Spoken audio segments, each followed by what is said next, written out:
හොඳයි. ඔය හැමෝම අර get it කියන එක ක්ලික් කරන්න. හරි? හොඳයි. අපි එනම් ඊයේ සතියේ සාපේක්ෂ පරමාණු ස්කන්ධය කියන කොටස කතා කරලා ඉවර කරා. ඊට පස්සේ පුතේ අපි කතා කරා සාපේක්ෂ අණුක ස්කන්ධය. හොඳයි.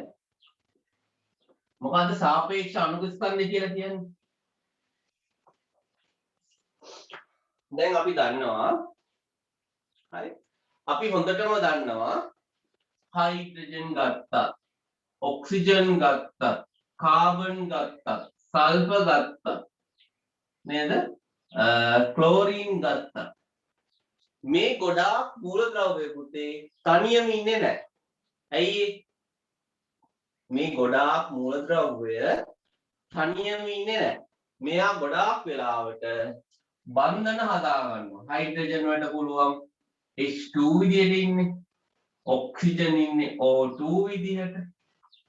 එහෙම නැත්නම් හයිඩ්‍රජන් ඔක්සිජන් එකතු වෙලා ජලයේ විදියට ඉන්නවා. කාබන් ඩයොක්සයිඩ් විදියට ඉන්නවා. සල්ෆර් ඩයොක්සයිඩ් විදියට ඉන්නවා.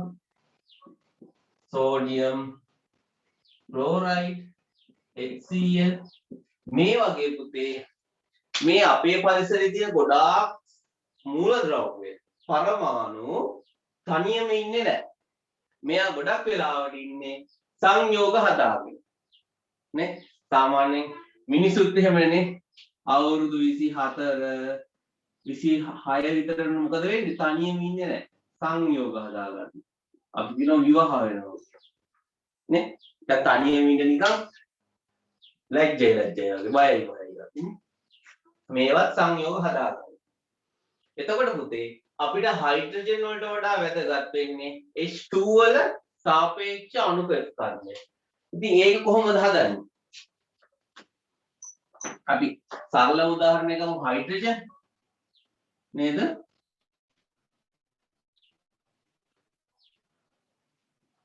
අපි දන්නවා හයිඩ්‍රජන් වල සාපේක්ෂ අණු ස්කන්ධය එකයි.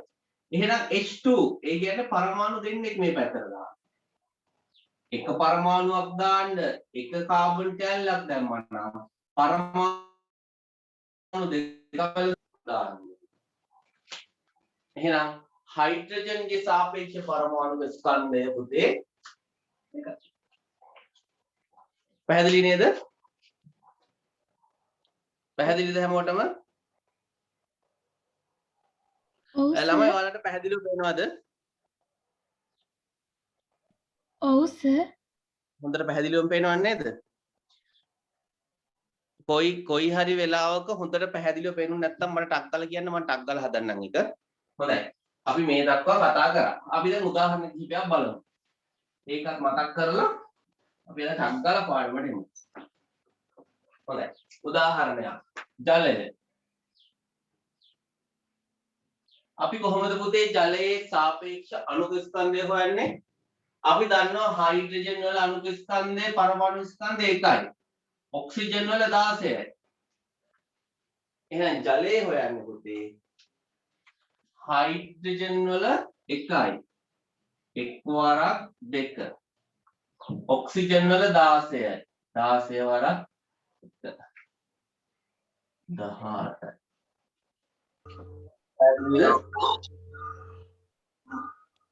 හොඳයි මේකේ තේරුම තමයි පුතේ අපි ජල අණුවක් මේ පැත්තට දාලා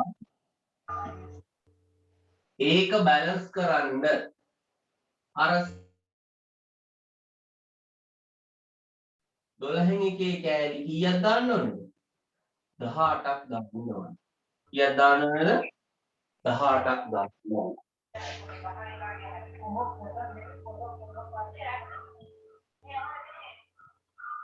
Melissa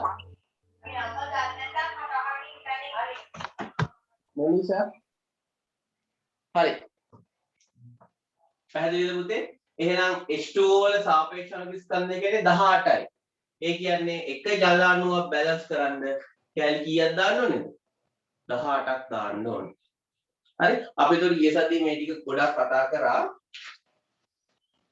හොඳයි එහෙනම් අද හැමෝම ලියා ගන්න අලුත් මාතෘකාව Avogadro නියතය Avogadro නියතය.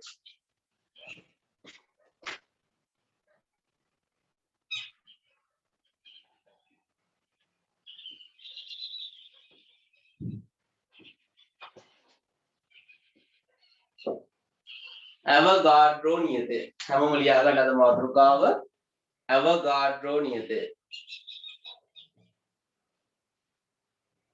Avogadro නියතය.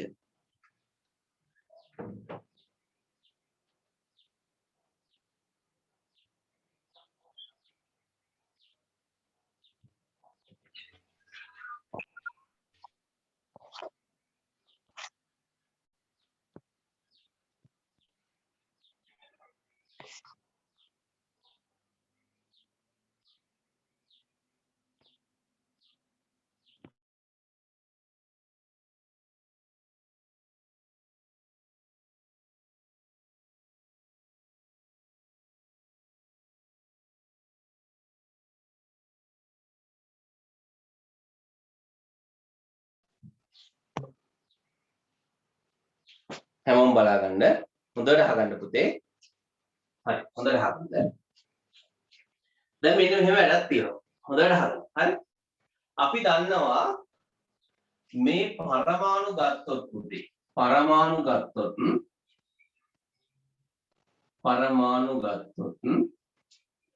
හරි. මේ පරමාණු වල ස්කන්ධය වෙනස්.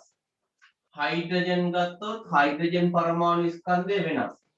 ඔක්සිජන් පරමාණු ගත්තොත් ඔක්සිජන් පරමාණු ස්කන්ධය වෙනස්.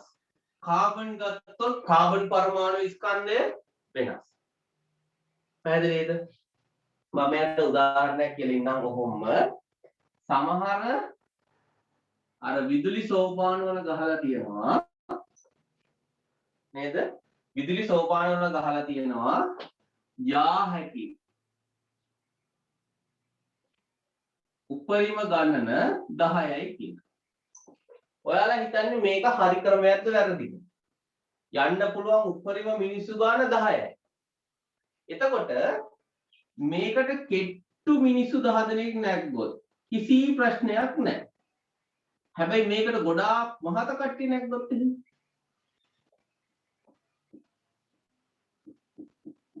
ලිස්ට් එක කඩා වැටෙන්න උනත් පුළුවන්. ඒ හින්දා ගොඩාක් වෙලාවට ගහනවා යා හැකි උපරිම මිනිස්සු ගාන 10යි හෝ උපරිම කිලෝග්‍රෑම් ගාන 1000යි කියලා. පැහැදිලි නේ? එක්ක ගෙනියන්න පුළුවන් උපරිම කිලෝග්‍රෑම් 1000යි. නැත්තම් ආසන්න වශයෙන් 10000ක් කරනවා.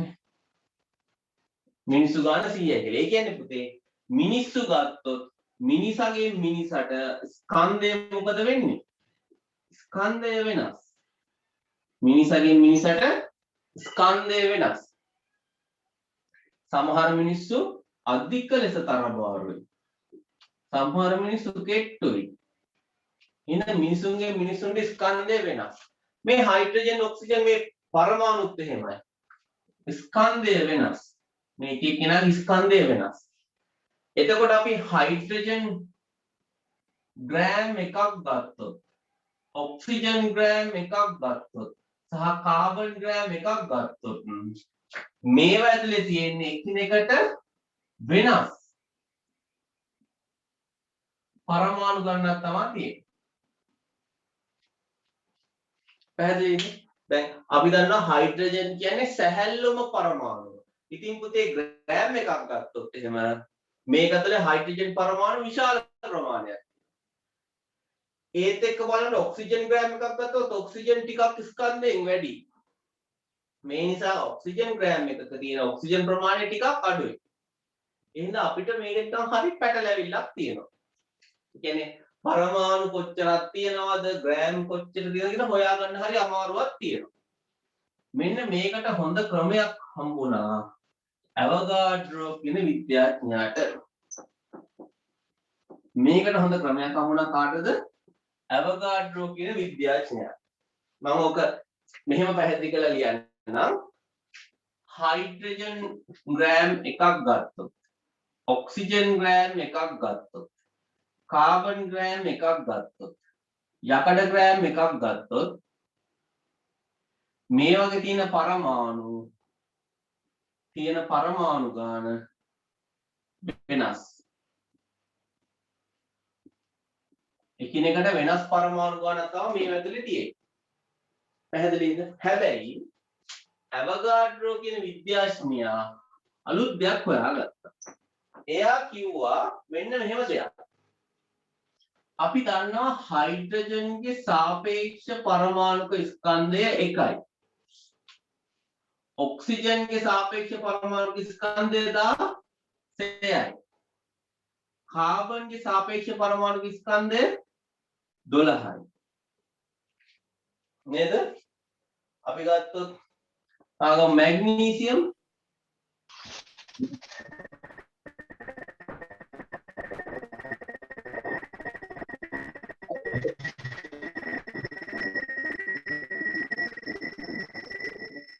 මෙතිෂා හරි මැග්නීසියම් ගත්තොත් සාපේක්ෂ පරමාණු ස්කන්ධය 24යි.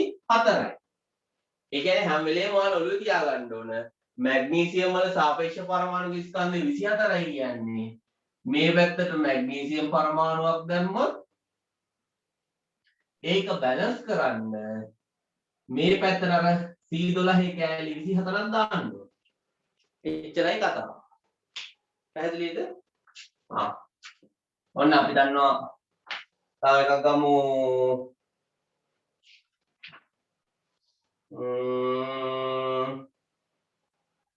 නයිට්‍රජන් එපා. අපි ගමු තව එක උදාහරණයක්. පොටෑසියම් 39. පොටෑසියම් කියන ලෝහය ගත්තොත් සාපේක්ෂ පරමාණු ස්කන්ධය 39යි. හරි හොඳට අහගන්න. එතකොට පුතේ මේ අවගාඩ්‍රෝ කියන විද්‍යාඥයා කිව්වා අපි යම්කිසි විදිහකින් හයිඩ්‍රජන්ගේ සාපේක්ෂ පරමාණු ස්කන්ධ එක නිසා ග්‍රෑම් එකක් ගත්තොත් ඔක්සිජන් වල සාපේක්ෂ පරමාණු ස්කන්ධය 16යි. එහෙනම් ඔක්සිජන් ග්‍රෑම් 16ක් ගත්තොත් කාබන් වල සාපේක්ෂ පරමාණු ස්කන්ධය 12යි. ඒ හින්දා කාබන් ග්‍රෑම් 12ක් ගත්තොත් මැග්නීසියම් ග්‍රෑම් 24ක් ගත්තොත් පොටෑසියම් ග්‍රෑම් 39ක් ගත්තොත් මේ සෑම සියලු මූලද්‍රව්‍යයක් තුලම තියෙන පරමාණු ගාන සමානයි කියලා කිව්වා. මේක පුදුම වැඩක්. හරි. එයා කිව්වා මේ ඕනම මූලද්‍රව්‍යයක එයාගේ සාපේක්ෂ පරමාණු ස්කන්ධයට අදාළ ග්‍රෑම් ගාන ගත්තොත් 6.02යි 1023ක් පරමාණු තියෙනවා කියලා කිව්වා. පරමාණු මෙන්න මේ නියතයට අපි හඳුන්වනවා ඇවගාඩ්‍රෝ නියතය කියලා. ඇයි අපිට ඕන වෙලාවක පරමාණුයි ස්කන්ධයයි අතර සම්බන්ධයක් හොයාගන්න පුළුවන්. දැන් ඔයාලා දන්න වෙන කැමති මූලද්‍රව්‍යයක් කියන්නේ අපි ගමු යකඩ. ඔන්න අපි යකඩ ලියුවා. දැන් අපි පොත අරන් බලනවා යකඩ වලට දීලා තියෙනවා. ඇලුමිනියම් ගමුකෝ ඉස්සෙල්ට. උදාහරණයක්. අපි ලියන ඇලුමිනියම් වල සාපේක්ෂ පරමාණු ස්කන්ධය 27යි. එහෙනම් ඇලුමිනියම් ග්‍රෑම් 27ක් ගත්තොත් ඒකේ තියෙන්නේ මෙච්චර පරමාණු ගානක්ම තමයි. පැහැදිලිද? අපි ගමු තව උදාහරණයක්. ආගන්. අපි තව උදාහරණයක් ගමු. ආගන් කියන වායුව.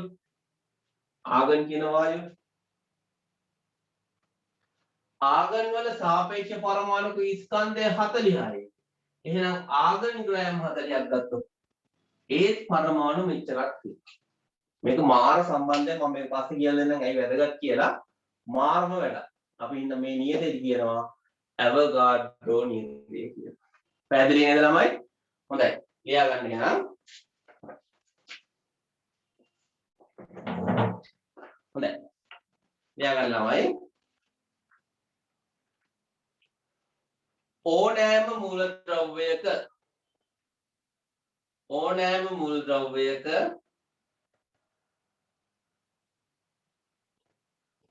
ඕනෑම මූලද්‍රව්‍යයක සාපේක්ෂ පරමාණුක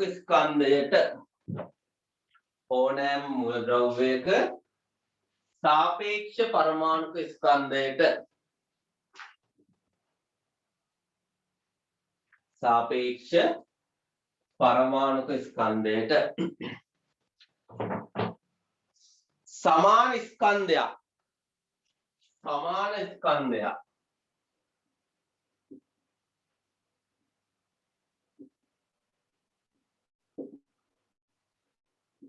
සමාන ස්කන්ධයක් ග්‍රෑම් වලින් ගත් කල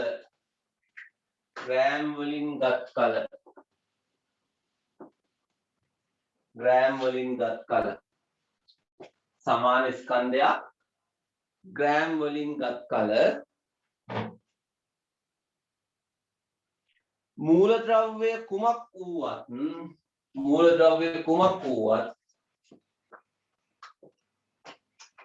මූලද්‍රව්‍ය කුමක් වුවත්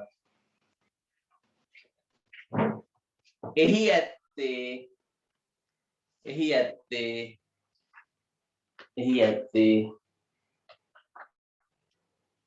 එකම පරමාණු සංඛ්‍යාවකි මෙය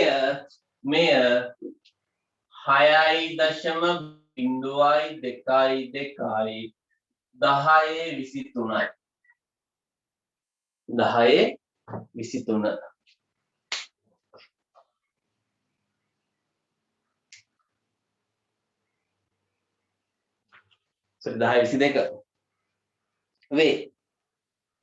මෙය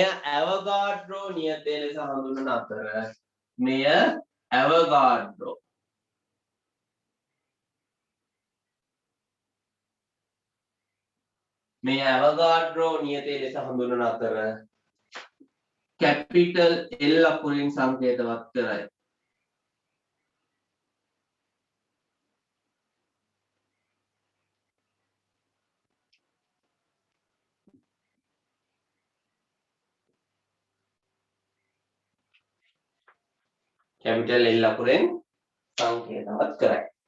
හොඳයි පුතේ. ඔයාලා ලස්සනට මේක අඳගන්න බලන්න. Oxygen gram 16යි.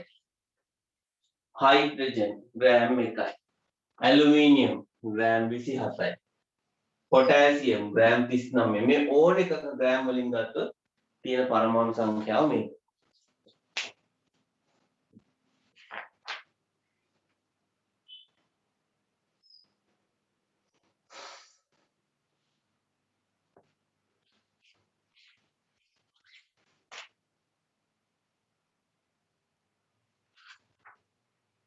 ළමයි ප්‍රශ්න තියෙනවද මේ දක්වා මොනවා හරි? ළමයි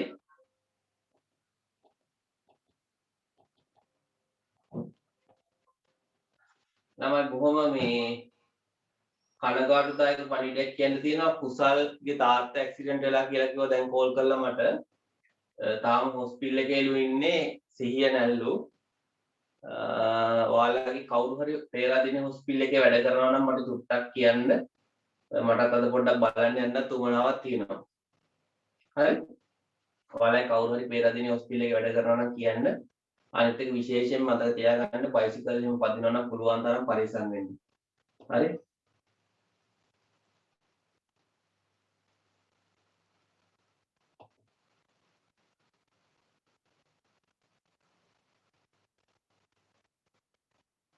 ලියාගත්තද ළමයි? චමෝදි ඉමේෂ් ලියාගත්තද චමෝදි? ඔව් සර්. ආයි කවුද ඔක්කොම ලියාගන්නවද? සන්දිනි ශශිකලා ලියාගත්තා සර්. හොඳයි very good. අපි නම් මේ හරි හරි. අපි මේක තව චූටි දෙයක් කතා කරලා ටක් ගාලා ගණන් ටිකක් හදමු මේක තේරුම් ගන්න. හරි? හොඳයි.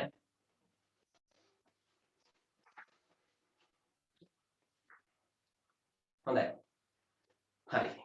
එතකොට පුතේ මේ අවගාඩ්‍රෝ නියතයේ තියෙන ලස්සන වැඩේ තමයි මෙන්න මේ නියතය මෙන්න මේ අවස්ථාවටත් වැඩ කරනවා. අපි උදාහරණ කිහිපයක් බලමු.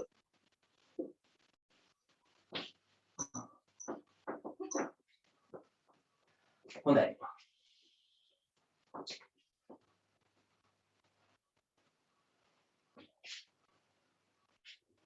දැන් මම ඔයාලට කිව්වනේ ගොඩාක් පරමාණු තනියම ඉන්නේ නැහැ. එයාලා සංයෝග හදාගෙන ඉන්නේ. අපි උදාහරණයක් ගත්තොත් හයිඩ්‍රජන් ඉන්නේ හයිඩ්‍රජන් වායුව විදිහට. හයිඩ්‍රජන් වල සාපේක්ෂ පරමාණු ස්කන්ධය එකයි. මෙතන හයිඩ්‍රජන් පරමාණු දෙකක් ඉන්නවා. ඒ හින්දා හයිඩ්‍රජන් වායුවේ සාපේක්ෂ පරමාණු ස්කන්ධය දෙකයි. හරි. ඔක්සිජන් ඉන්නේ හැම වෙලේම O2 විදිහට. ඔක්සිජන් වල සාපේක්ෂ පරමාණු ස්කන්ධය 16යි. O2 නම් දෙකක් තියෙනවා 32යි. 32යි. හයිඩ්‍රජන් වල දෙකයි. හරි. අපි ගමු කැල්සියම් කාබනේට්. දැන් ලොකුවක් ගමු කැල්සියම් කාබනේට්.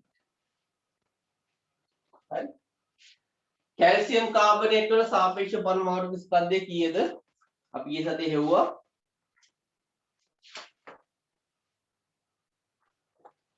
කැල්සියම් වල 40යි නේ. දැන් අපිට මේ කැල්සියම් කාබනේට් වල පරමාණු ස්කන්ධය හොයනවා කියලා. ඇයි පසිදෝ? හරි. EI නේද පරමාණු ස්කන්ධ. මොකද්ද? EI නේද අණු ස්කන්ධ. කැල්සියම් කාබනේට් වල සාපේක්ෂ පරමාණු ස්කන්ධය 100යි.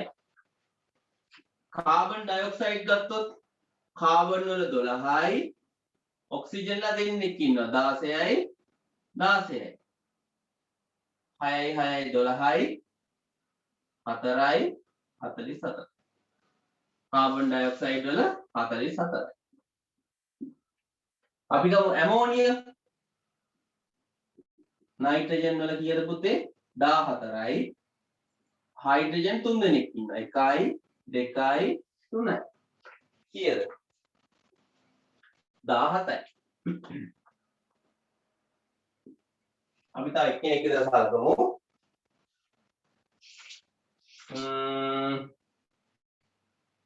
ග්ලූකෝස් C6යි H12යි O6යි. අපි ගිය සතියේ හැදුවා අපිට ආව 180. Sulphuric H2SO4 32යි 16ව 4යි 2යි. අපිට 98යි. එතකොට පුතේ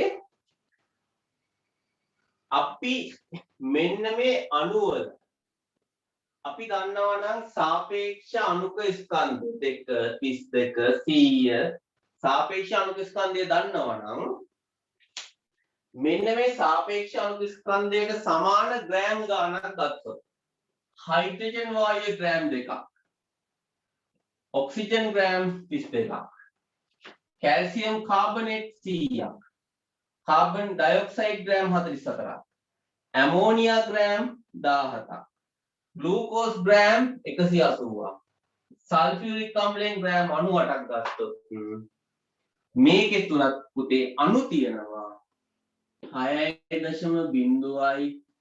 2යි 2යි 10යි 23 පැහැදිලිද? ඒ කියන්නේ පුතේ අණු විදියට හරි පරමාණු නෙමෙයි අණු ග්ලූකෝස් අණු මෙන්න මේ ග්ලූකෝස් කියලා හදාගත්ත සංයෝගයේ අණු තියෙනවා මෙච්චරක් පැහැදිලිද?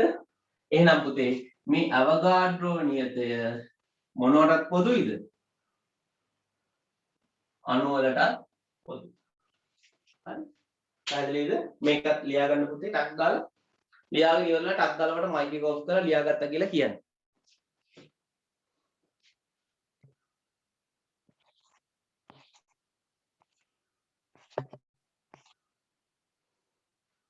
හරි.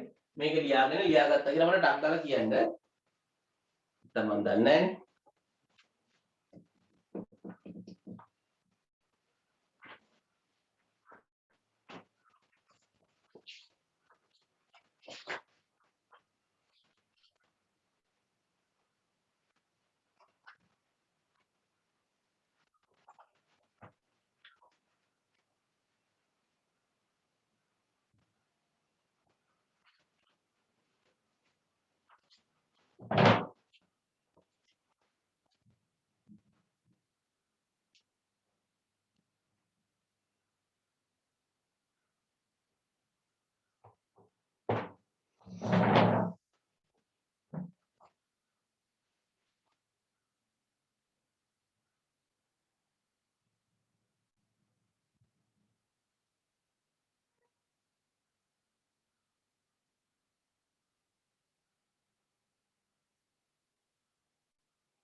නිදි ලියාගත්තද? ඔව් සර්. හරි. ආයෙ කවුද? ඔෂානි?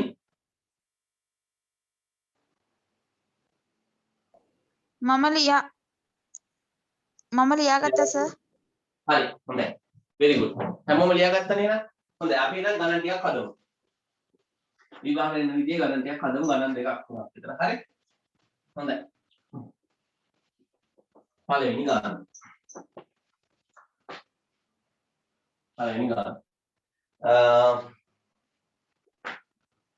කැල්සියම් කාබනේට් ග්‍රෑම් 200ක් තුල අඩංගු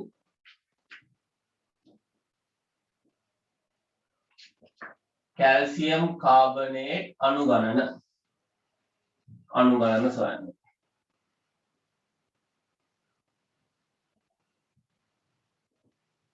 හොඳයි. මම පළවෙනි ගාන හදන්නම්. හරි මම පළවෙනි ගාන හදන්නම්. පළවෙනි ගාන එකක් කරලා.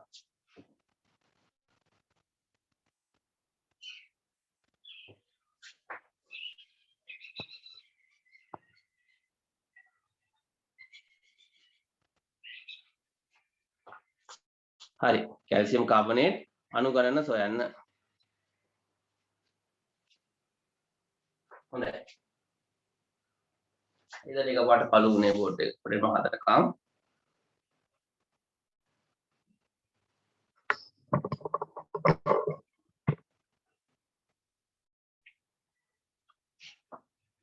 හරි. හොඳයි. අපි දන්නවා අයිතර ඉස්සලා මොකද අපි කරන්නේ? කැල්සියම් කාබනේට් හි සාපේක්ෂ අණුක ස්කන්ධය. අපි ඒක හොයනවා. කැල්සියම් කාබනේට් හි සාපේක්ෂ අණුක ස්කන්ධය. පුතේ කැල්සියම් වල සාපේක්ෂ අණුක ස්කන්ධය 40යි. ඔක්සිජන් කාබන් වල 12යි. ඔක්සිජන් වල 16යි. ඒ වගේ කට්ටිය තුනක් ඉන්නවා. එතන ওই ටික එකතු කරලා ගත්තොත් අපිට උත්තර එනවා 100යි කියලා. එතකොට අපි අර සම්බන්ධය හිතනවා මොකද්ද? කැල්සියම් කාබනේට් ග්‍රෑම් 100ක් තුල අණු කීයක් තියෙනවද? අණු තියෙනවා ඇවෝගාඩ්‍රෝ සංඛ්‍යාව. එහෙනම් මම ලියද හැකි කැල්සියම් කාබනේට් ග්‍රෑම් 200ක් තුල අණු 100ක් තුල මෙච්චර තියෙනවා නම් 200ක් තුල ඒ වගේ දෙගුණයක් තියෙන්න ඕන. දෙක ගුණ කිරීම 6.0යි 2යි 2යි 10යි 20 මට එනවා 12.4යි 4යි 10යි 20.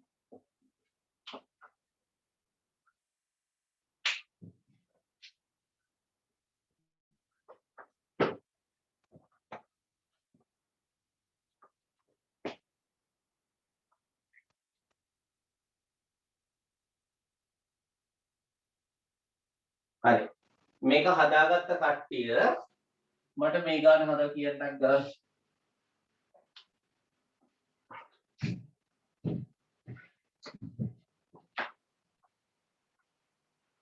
carbon dioxide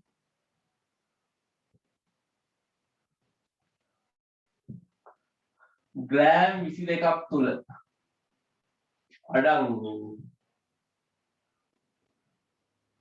CO2 අණු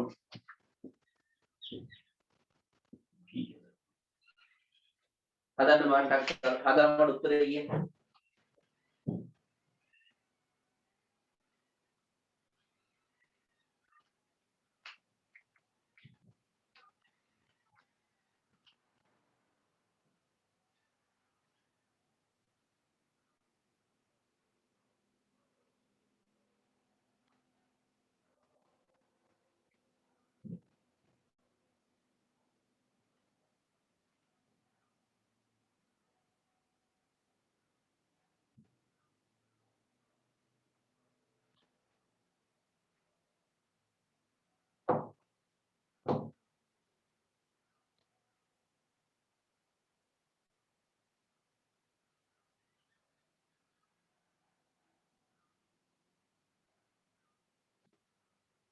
කවුද ළමයි හැදුවේ?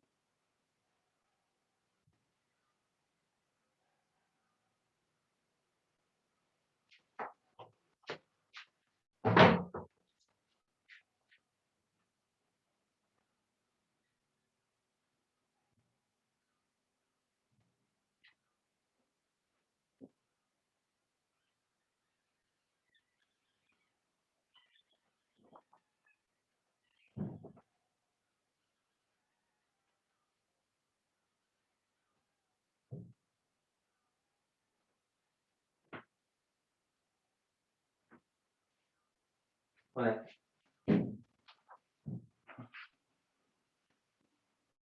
කොහොමද හදන්නේ?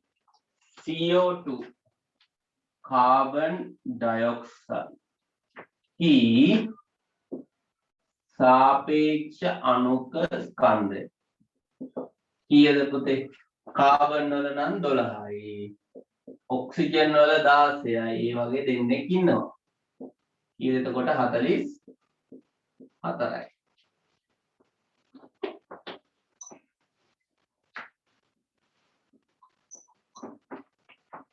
එන මල්ලේ දැගි CO2 මේ සාපේක්ෂ අණුක ස්කන්ධයම මෙතන ලියුවා 44යි ග්‍රෑම් තුල අඩංගු අණු ගණන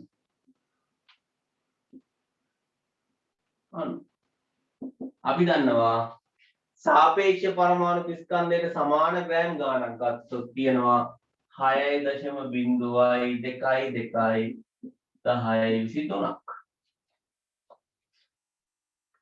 එහෙනම් CO2 ග්‍රෑම් 22ක අඩංගු අණු ගණන 44 කීයෙන් බෙදුවද 22 වෙන්නේ?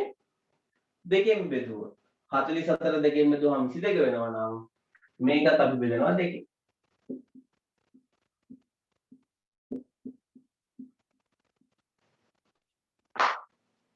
එහෙම නැත්නම් ලේසි විදිය තමයි 44න් බෙදලා 22කින් ගුණ කරනවා. 44න් බෙදලා 22කින් ගුණ කරනවා. 22ට 1යි මේක දෙකෙන් බෙදුවොත් 3.0111 මේක හරි කට්ටිය කවුද? මේක හරි කට්ටිය කවුද ළමයි? මගේ හරි සර්. හොඳයි. වෙන කවුද? මාතටේ. හොඳයි. හොඳයි. මම මේකේ තව එක පොඩි කොටසක් තියෙනවා කියලා දෙන්නම්. ඊට පස්සේ හරි හොඳට අහගන්න මෙන්න මේක ඔයාලට තේරෙනවද කියලා. පුතේ මම දැන් මේ ටික මකලා මේ විභාගයට අහන්න විභාග කියන්නේ වලට පවා අහන්න විදි කොටසක්. හරි? හොඳයි. දැන් මම ලියනවා මෙන්න මෙහෙම. CO2 ග්‍රෑම් 22ක පරමාණු තියෙනවා 3.0111 මේ ඇවිල්ලා පුතේ තියෙන CO2 කියන අණු ගාන CO2 කියන එක හැදෙන්නේ කොහොමද? කාබන් වලට ඔක්සිජන් පරමාණු දෙන්නෙක් සම්බන්ධ වුණාම හැදෙනවා CO2 කියන අණුව. පැහැදිලිද? එහෙනම් CO2 කියන අණු තියෙනවා කීයද පුතේ? 3.0111 පැහැදිලිද? හොඳයි. එතකොට කවුරු හරි අහනවා මෙහි තුල අඩංගු කාබන් පරමාණු ඔක්සිජන් පරමාණු ගන්න කියලා අහනවා.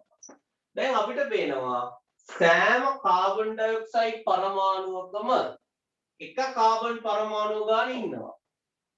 එහෙනම් මට කියත හැකි තියෙන ඔක්කොම කාබන් පරමාණු ගාන 3.0111 ඔක්සිජන් පරමාණු ගාන එක කාබන් ඩයොක්සයිඩ් එකක් ඇතුලේ ඔක්සිජන් පරමාණු දෙන්නෙක් ඉන්නවා.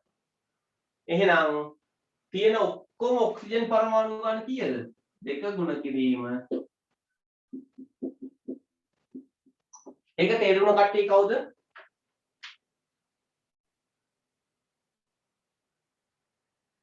හොඳයි. මම මේකට මෙහෙම උදාහරණයක් ගන්නවා.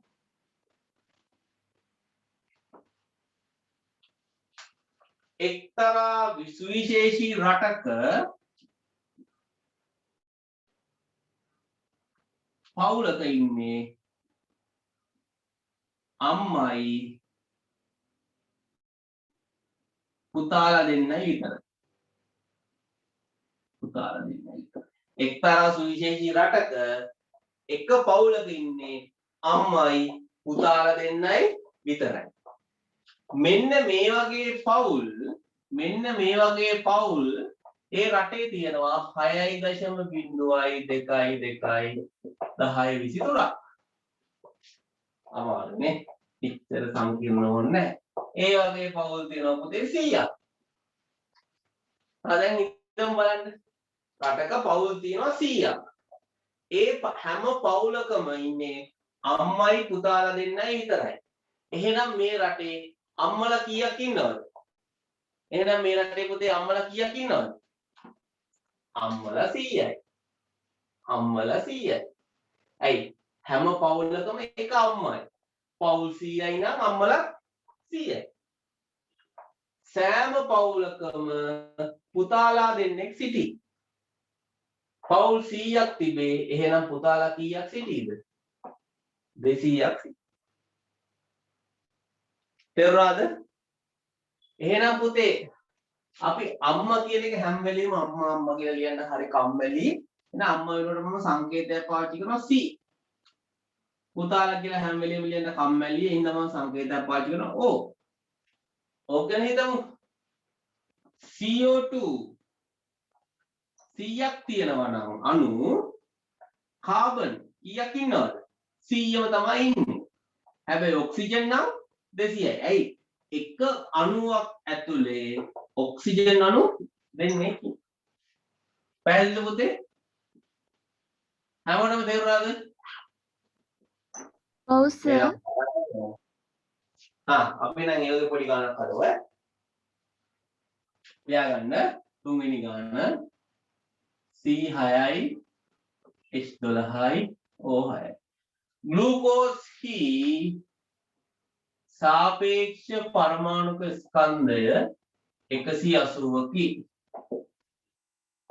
ග්ලූකෝස්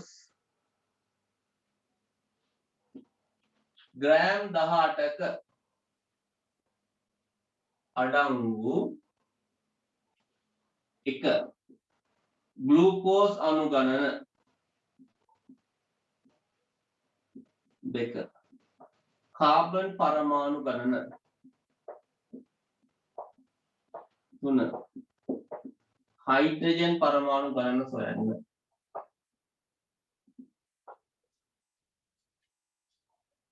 හරි. මට හැමෝම තනි තනියෙන් හදන්න බලන්න. ग्लूकोज ही सापेक्ष परमाणु स्कंध 180 की ग्लूकोज ग्राम 18ක අඩංගු ग्लूकोज අණුගණන කාබන් පරමාණු ගණන හයිඩ්‍රජන් පරමාණු ගණන සොයන්න බලන්න කාද පුතේ දැන් ආවේ කවුද දැන් ආවේ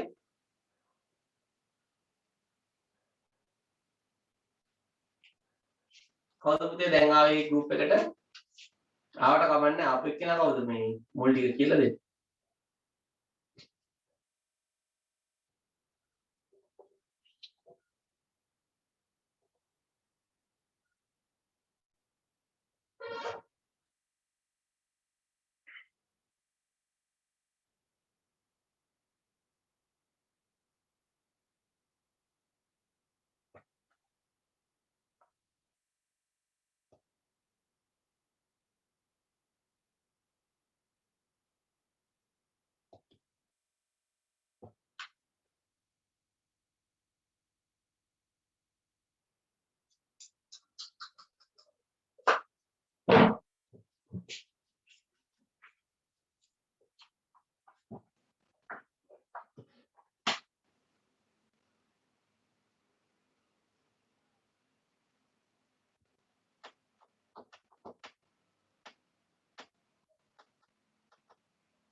හරිද පස්සේ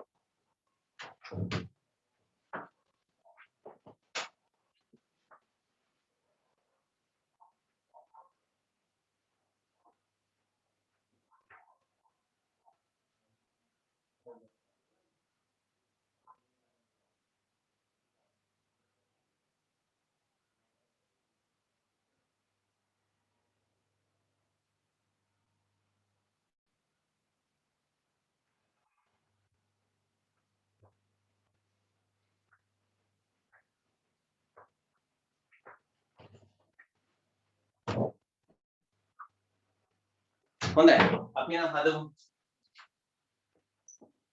ග්ලූකෝස් අණු ගණන මම දැන් ගාන ටිකක් පහසු කරා එයා ගමු ග්ලූකෝස් අණු අපි ලියනවා C6යි H12යි O6යි ඉස්සෙල්ලාම දන්න දේ සාපේක්ෂ පරමාණු ස්කන්ධය 18යි sorry 180යි ග්‍රෑම් 180ක අණු කීයද 6.0යි 2.2යි 10.23යි එහෙනම් C6යි H12යි O6යි ග්‍රෑම් 18ක අණු කොහොමද හොයන්නේ 6.0යි 2.2යි 10.23යි මේක පුතේ බෙදනවා 180න් ಗುಣ කරනවා 18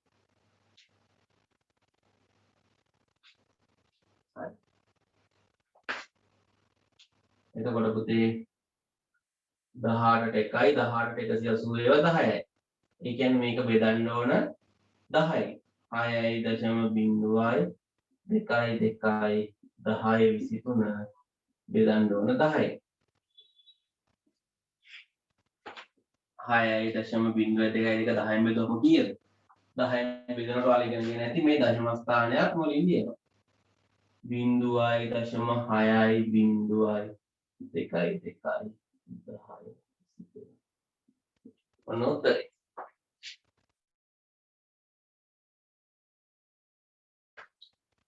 පැහැදිලිද? මේක හරි කට්ටිය කවුද? මේක හරි කට්ටිය කවුද පුතේ?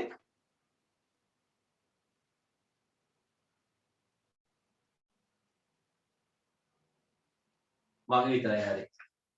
හොඳයි. අපි මේ ගණිතය හදමු බයද තවනම් තියෙනවා. හරි. හොඳයි.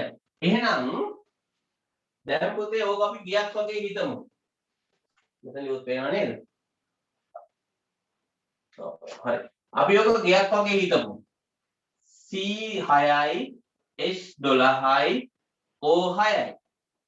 මෙන්න මේ ගෙවල් නැත්නම් අණු තියෙනවා 6.0 sorry 0.6යි 0.6 බිංදුවයි 2යි 2යි 10යි 23ක්.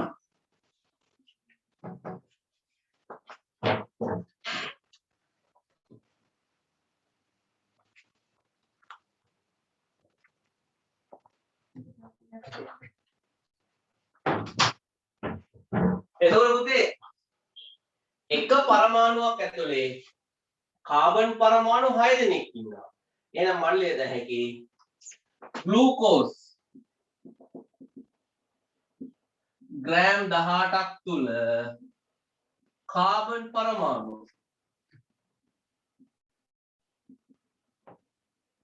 මොකද වෙන්නේ පුතේ?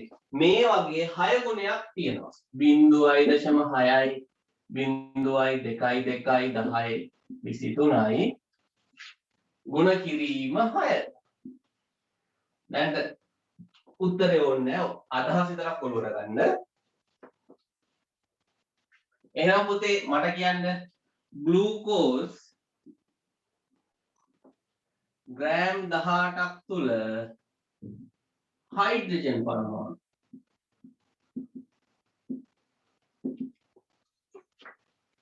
මේ එක අණුවක් ගත්තොත් හයිඩ්‍රජන් 12ක් ඉන්නවා. එහෙනම් ඒ වගේ අණු අච්චර ගාණක් ගත්තොත් කීයක් ඉන්නවද?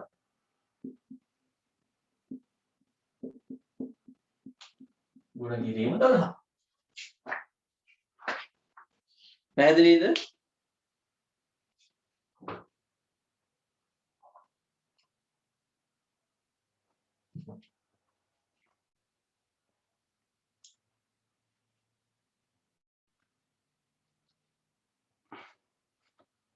හොඳයි මේ දක්වා තේරෙන්නේ මොන හරි තියෙනවා නම් අහන්න බලන්න ළමයි.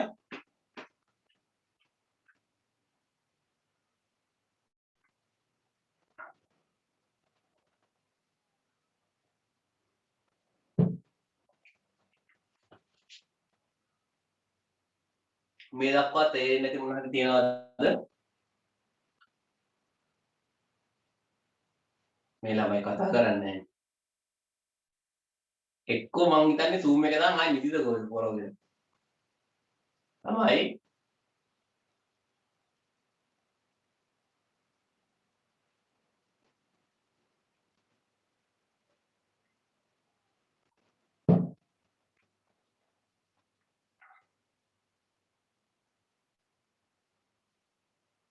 ළමයි රුවනි රුවිනි ඔව් සර්. හරිද? තේරෙනවද? ඔව් සර්. හොඳයි. හොඳයි. එහෙනම් අපි මේකේ තව ගණනයක් හදමු මේක අමතක වෙන්න දීලා. අද මාතෘකාව ලියාගෙන අලුත් ඊළඟ මාතෘකාව මවුලය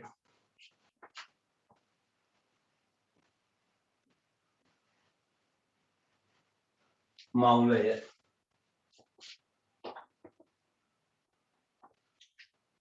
මවුලය මවුලය හොඳයි.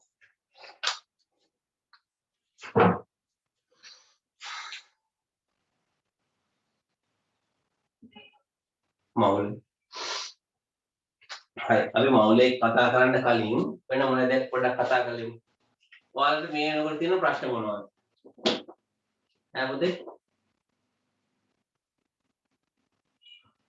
මේ වෙනකොට ඔයාලට තියෙන ප්‍රශ්න මොනවද? ඔන්ලයින් ඉගෙන ගන්න එක එහෙනම් කම්මැලි වගේනේ. ඈ කතා කරන්නේ නැහැ නේ කවුරුත්. දැන් මට YouTube එකේ උගන්වන එකේ මේකේ උගන්වන එකේ කිසි වෙනසක් නැහැ. ඇයි මම මේකේ කැමරාවට කතා කරනවා YouTube එකේ උගන්වනකොට කැමරාවට කතා කරනවා. කවුරුත් කතා කරන්නේ නැහැ නේද? හරි ළමයි. හොඳට මතක තියාගන්න. ඔය ඔයාලට කතා කරන්න බයක් තියෙනව නේද? ඔය කතා කිරීමට තියෙන බය.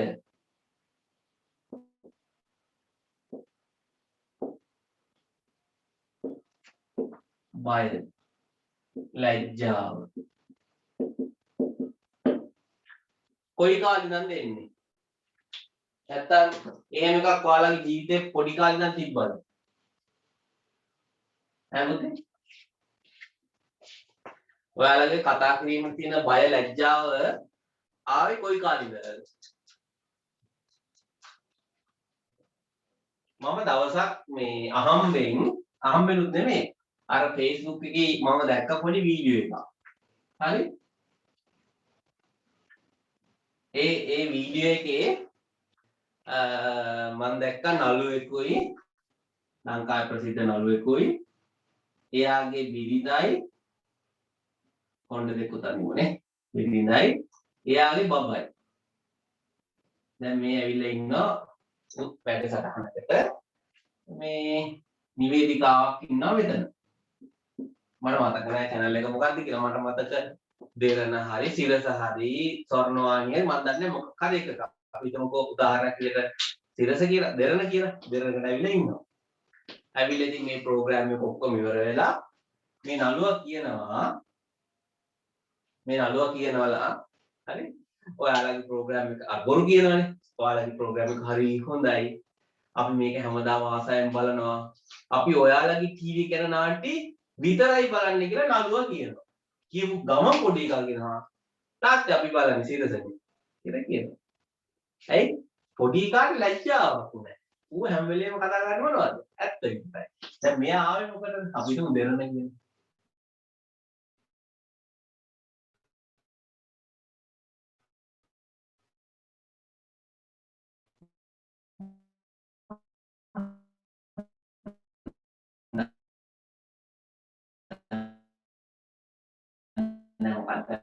දෙරණ චයිල්ඩ්ස් කියලා ඔයාලගේ ප්‍රෝග්‍රෑම් එක හදලා මොකක්ද සිරස පොඩි ළමයි තමයි මේකේම දෙයක් ඉගෙන ගන්න. තමයි යාළුවට ලැජ්ජාවක් නැහැ, බයක් නැහැ. හැම වෙලේම ඇත්ත කතා කරනවා. පැහැදිලිද? ඊට පස්සේ අපි සමාජයෙන් එනවා එහෙම දැක්කම කට්ටිය hina වෙයිද? මෙහෙම වෙයිද කියනවා. ඔය ඒ පුතේ එක වසර, දෙක වසර, 3, 4, 5, 6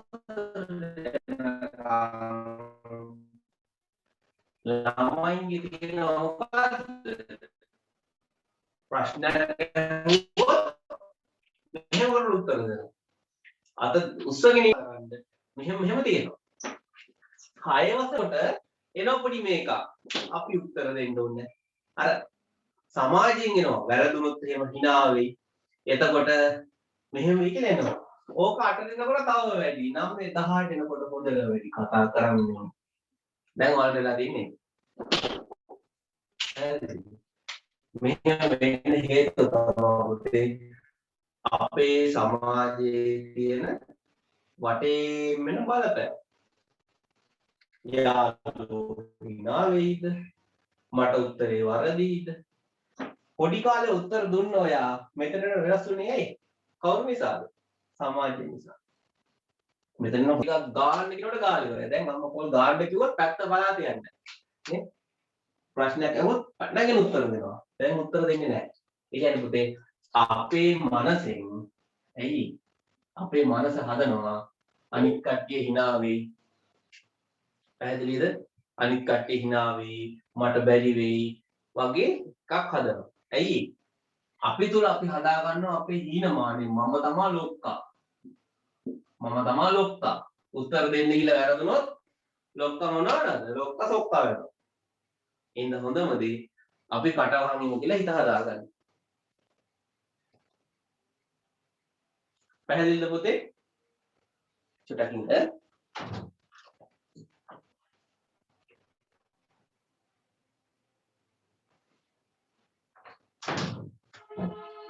එතකොට පුතේ මෙන්න මේ 7 8 9 10 ඉන්න ඔය පුරුද්ද මම දැකලා තියෙනවා මුළු ජීවිත කාලෙම අතර ගන්න බැරි කට්ටිය.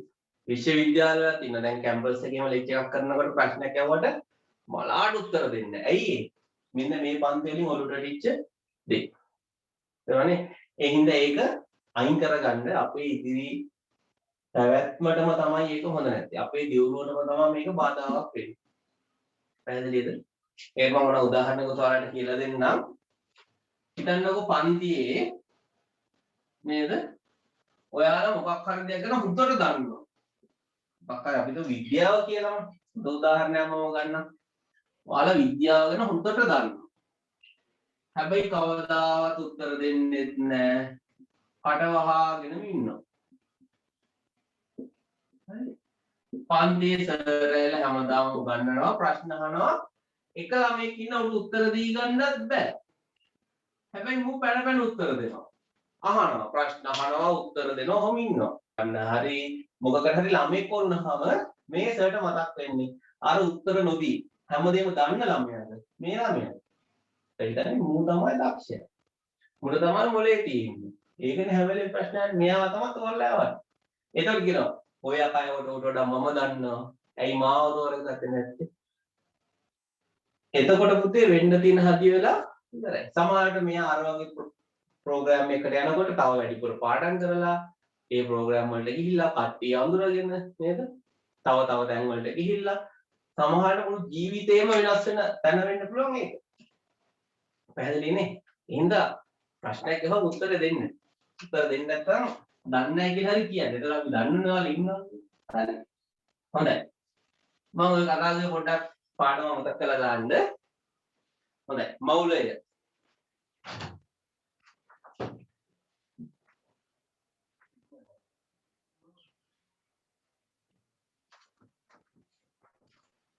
මෞලය. මෞලය. හොඳයි. දැන් පුතේ අපි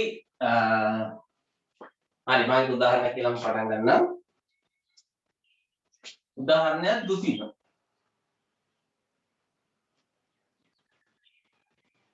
ඉස්සර ගොඩාක් දේවල් අපි මන්නේ දුසින් වලින්. දුසිමක් කියන්නේ කොටස් 12. පැහැදිලිද? සවුකොළ ගන්න කියත් අපි කියන්නේ සවුකොළ දුසිමත් වෙන්න. එතකොට මේ කඩේ ඉන්න මුදලාලි සවුකොළ 12ක් ගණන් කරලා දෙනවා. සවුකොළ කීයක්ද ගණන් කරලා දෙන්නේ? 12. හරි. ඔයාලා ගෙදර බලන්න තියෙන තේකෝප්ප ගාන ගණන් කරලා බලන්න බොහෝ වෙලාවට තියෙන්නේ ගෙදර තේකෝප්ප සෙට් එක 10ක් නෙමෙයි 12 සෙට් එකක් තියෙනවා. වතුර බොන කෝප්ප තියෙන්නේ 12 සෙට් එකක්. පිඟන් තියෙන්නේ 12ක්. පීසි තියෙන්නේ 12ක්. ඇයි? ඉස්සර කාලේ අපි වැඩ කරේ දුසින් වල. 10 එන්නේ. පැහැදිලිද? දුසිමක්. කෝප්ප දුසිමක්. පිඟන් දුසිමක්. ඇයි දුසිම කියන එක පාවිච්චි කරන්නේ? නිකන් අර 12ක් කියනවට වඩා ලේසි නිකන් දුසිමක්. නිකන් එක 12 කියන එක පෙන්වන්න පාවිච්චි කරපු වචනේ තමයි දුසිම. පැහැදිලිද? 24ක් වුණා අපි කියනවා දුසින් දෙකක් දෙන්න. දුසින් දෙකක්. ඒක ගණන් කියන්නේත් එහෙමයි. සවුකොළ දුසිමක් 750යි. පිඟන් කෝප්ප දුසිමක් 12 සෙට් එකක් රුපියල් 1000යි. දුසින් වලින්ම තමයි වැඩ කරන්නේ. ඒක හැටියක්. පැහැදිලිද? දැන් පුතේ උදාහරණයක් මම කියන්නම්.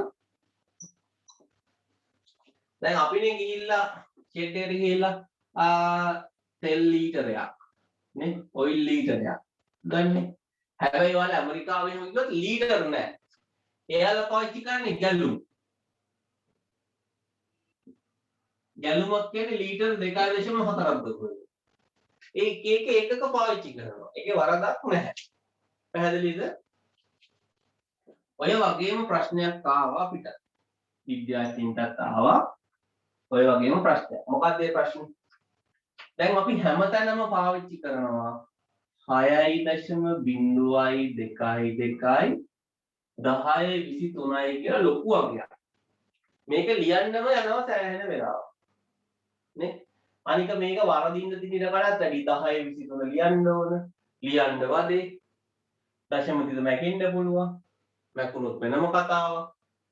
නිකන් පොඩි අපහසුවක් තිබ්බා. පැහැදිලිද?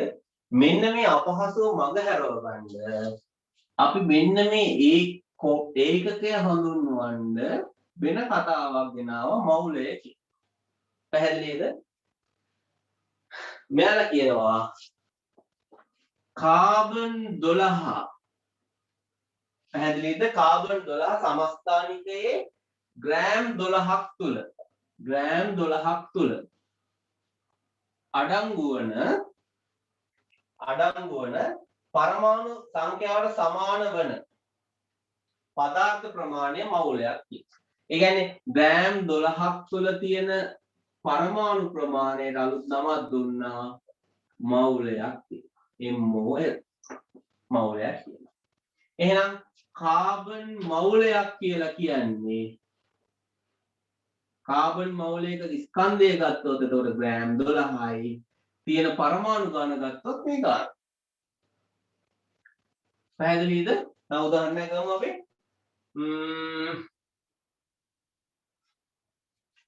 හයිඩ්‍රජන් මවුලයක් H2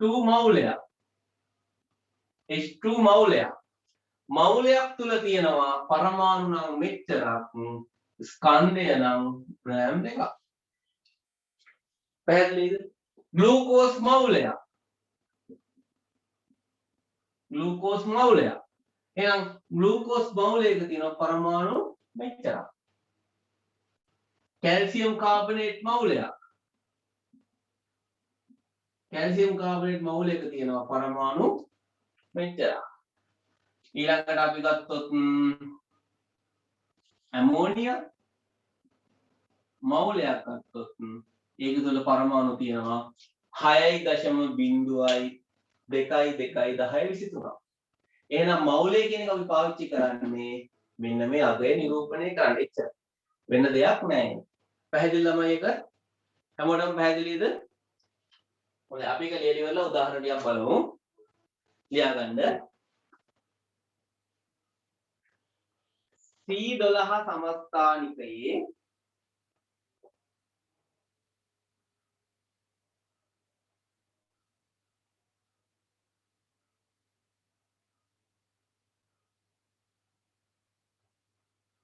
C12 සමස්ථානිකයේ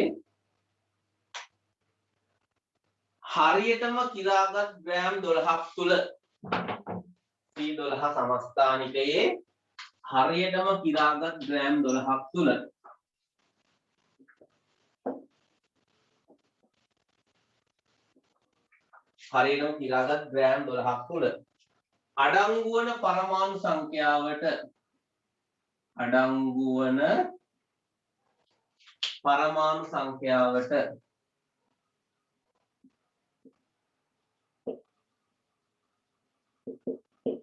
අඩංගු වන පරමාණු සංඛ්‍යාවට සමාන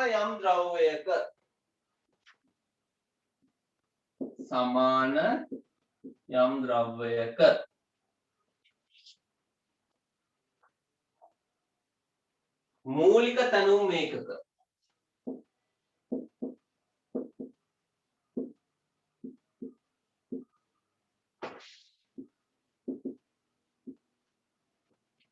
මූලික තැනුම් ඒකක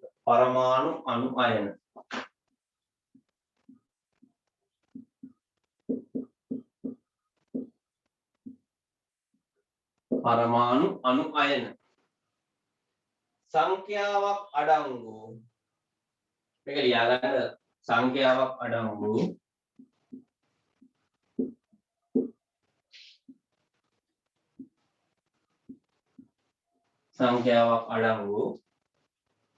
පදාර්ථ ප්‍රමාණය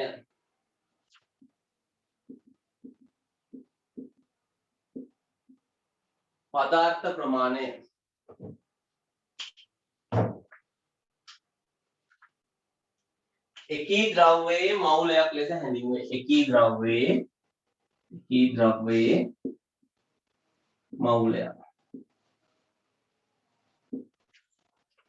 ද්‍රව්‍යයේ මවුලයක් ලෙස හැඳින්වේ. හරි?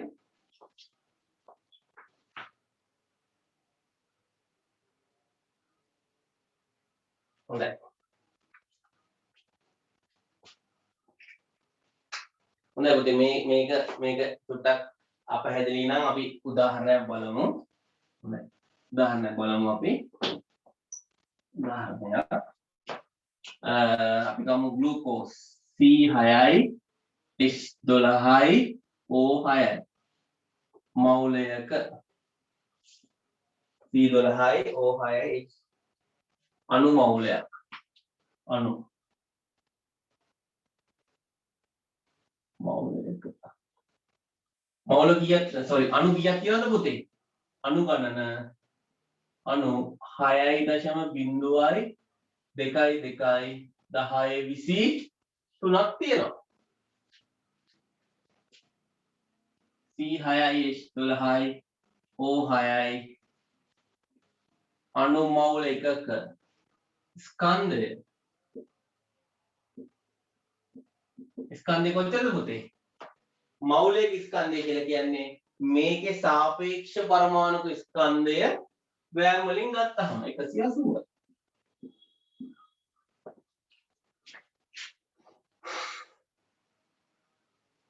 උදාහරණයක් කාබන් ඩයොක්සයිඩ් අණු මවුල එකක් ගත්තොත් ඒකේ අණු තියෙනවා 6.0.2.2.10.23යි. එහෙනම් CO2 අණු මවුල එකක ස්කන්ධය වෙන්නේ පුතේ කාබන් වල 12යි ඔක්සිජන් වල 16යි. ඒ වගේ දෙන්නෙක් ඉන්නවා 44යි. එහෙනම් ග්‍රෑම් 44යි.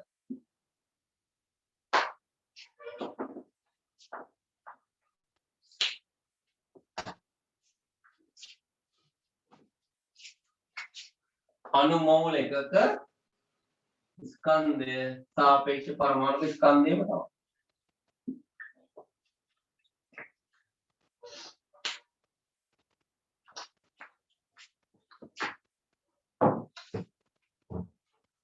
පැහැදිලිද පුතේ? ඔයාලට තේරුණාද? හරි. අපි තව උදාහරණයක් ගමු.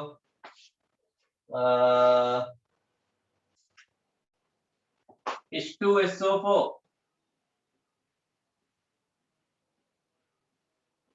අණු මවුල සංකේතයෙන්ම ලියමු. අණු මවුල එකක ස්කන්ධය කොච්චරද පුතේ? මෙයාගේ සාපේක්ෂ පරමාණු ස්කන්ධය හෙව්වා. ඒක මෙතන ලිව්වා. මොකද්ද කරන්නේ? මෙයාගේ සාපේක්ෂ පරමාණු ස්කන්ධය හෙව්වා. ඒක මෙතන ලිව්වා. සාපේක්ෂ පරමාණු ස්කන්ධය. සාපේක්ෂ පරමාණු ස්කන්ධය කීයද? සල්ෆියුරික් වල 98යි. correct.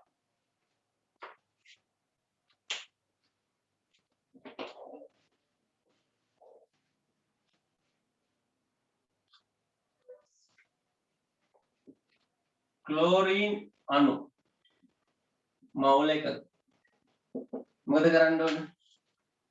ක්ලෝරින් වල සාපේක්ෂ පරමාණු ස්කන්ධය මෙතන ලියුවා. සාපේක්ෂ පරමාණු ස්කන්ධය. ක්ලෝරින් වල 17යි 17ව දෙකක් ඉන්නවා. 32යි 34යි. right.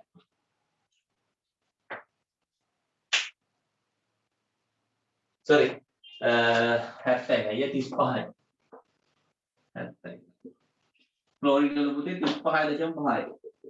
ඒ වගේ දෙන්නේ කියන්නේ 71. මේක හැමෝටම තේරුණාද? චමෝදි, දෙව්මිනි, අසින්දු, ශශිකලා, රෝෂිනි. තේරිච්ච කට්ටිය කවුද? තේරුණා.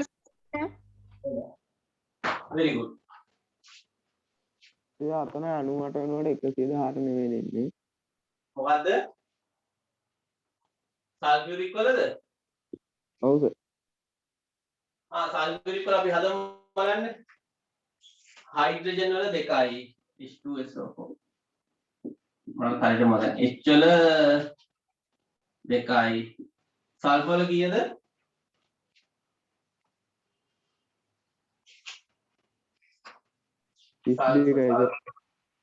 කීයද 32යි 32යි ඔක්සිජන් වල 16 4ක් 6 වරක් 4 24යි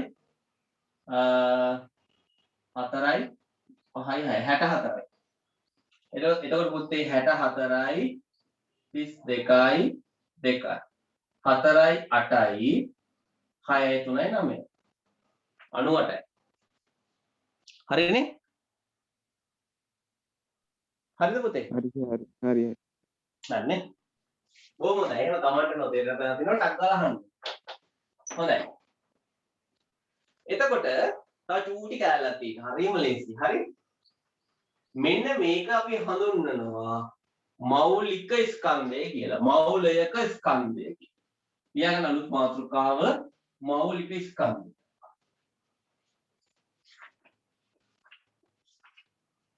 මෞලික ස්කන්ධ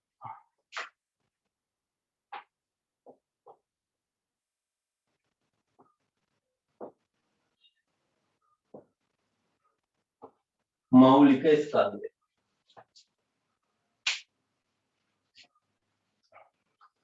මෞලික ස්කන්ධය අනුව ලියාගෙන ඉමු අපි මෞලික ස්කන්ධය අනුව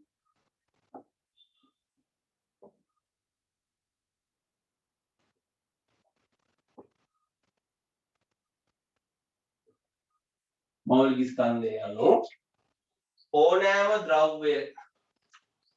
ඕනෑම ද්‍රව්‍යයක මෞලික ස්කන්ධයයි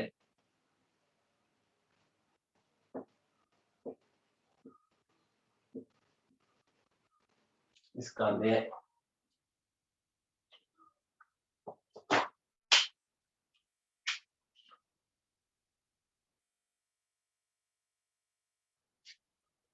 මෞලික ස්කන්ධයේ ඒකක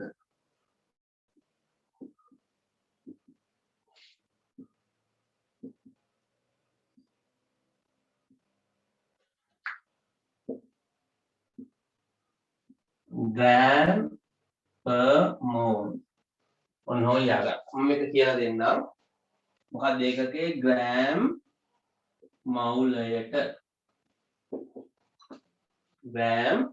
මෞලයට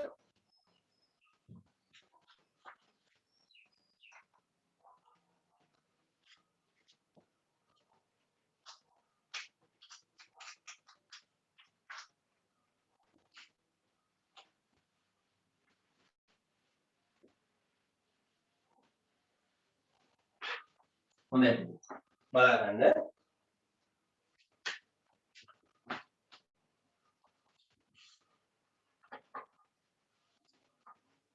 බලන්න කාබන් ඩයොක්සයිඩ් හි සාපේක්ෂ අණුක ස්කන්ධය කාබන් ඩයොක්සයිඩ් වල සාපේක්ෂ අණුක ස්කන්ධය කීයද පුතේ කාබන් ඩයොක්සයිඩ් වල සාපේක්ෂ අණුක ස්කන්ධය 44යි සාපේක්ෂ අණුක ස්කන්ධය 44යි මේක ඇතුලේ මොනවද තියෙන කතාව 44යි කියලා කියන්නේ අපි ඕක ග්‍රෑම් වලින් ගත්තොත් එක්කෝ මවුලයක් තියෙනවා එහෙම නැත්නම් අණු මෙන්න මෙච්චරක් තියෙනවා කියන එක නේද මෙන්න මේ සාපේක්ෂ අණුක ස්කන්ධය ග්‍රෑම් වලින් ගත්තොත් ඒකේ තේරුම එතන මවුලයක් තියෙනවා එහෙම නැත්නම් අණු 6.022 1023ක් තියෙනවා කියන එක තමයි ඔගේ තේරුම එහෙනම් පුතේ කාබන් ඩයොක්සයිඩ් මෞලයක ස්කන්ධය කොච්චරද කාබන් ඩයොක්සයිඩ් මෞලයක ස්කන්ධය කොච්චරද ග්‍රෑම් 44යි දැන් මල්ලේ දැකි CO2 මේක වැදගත්ම නෑ නමුත් CO2 මෞලයක ස්කන්ධය 44යි ග්‍රෑම් එහෙනම් මල්ලේ දැකි CO2 හි මෞලික ස්කන්ධය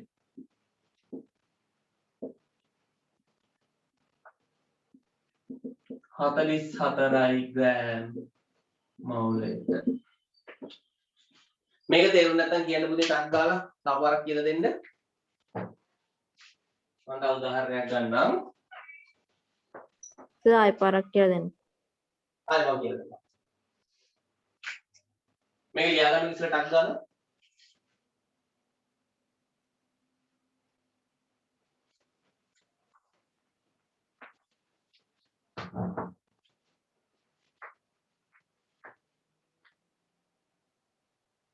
හොඳයි.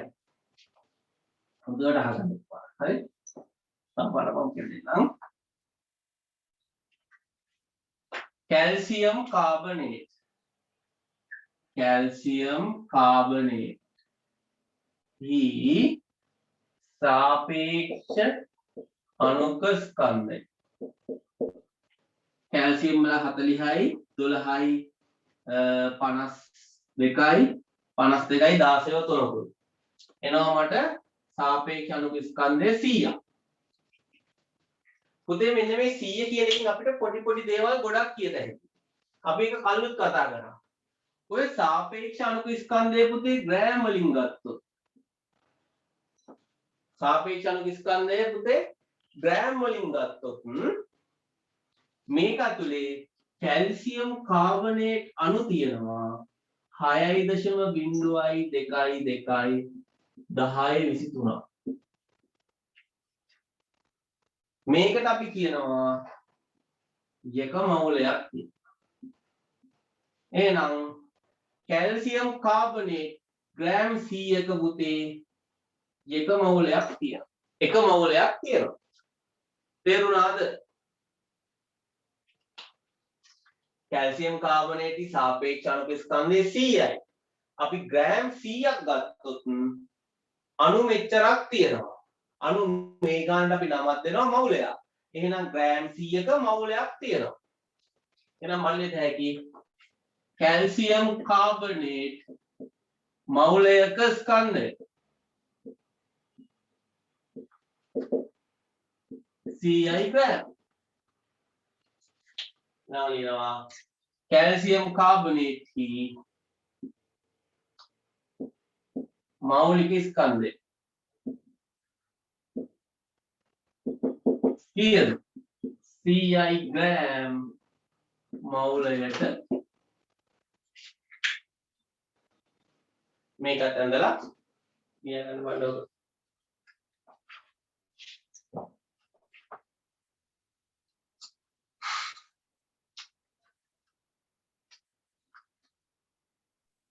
ඒ කියන්නේ මවුල් එකක් ග්‍රෑම් 100යි කියන එකද? පුතේ කැල්සියම් කාබනේට් වලට එච්චරයි. කැල්සියම් කාබනේට් මවුලයක් ගත්තොත් ග්‍රෑම් 100ක ස්කන්ධයක් තියෙනවා. අපි තව උදාහරණයක් බලමු. අපි දැන් ඔක මෙච්චර වැඩි දුර යන්නේ නැතුව උදාහරණ කිහිපයක් ලියමු අපි. ටක් ගාලා. මේ වෙලිමු අණුව මෞලික ස්කන්ධය සාපේක්ෂ අණුක ස්කන්ධය මෞලික ස්කන්ධය.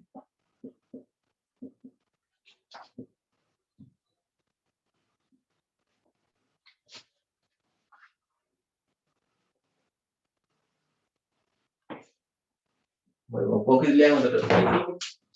හොඳයි. අපි ගමු හයිඩ්‍රජන්.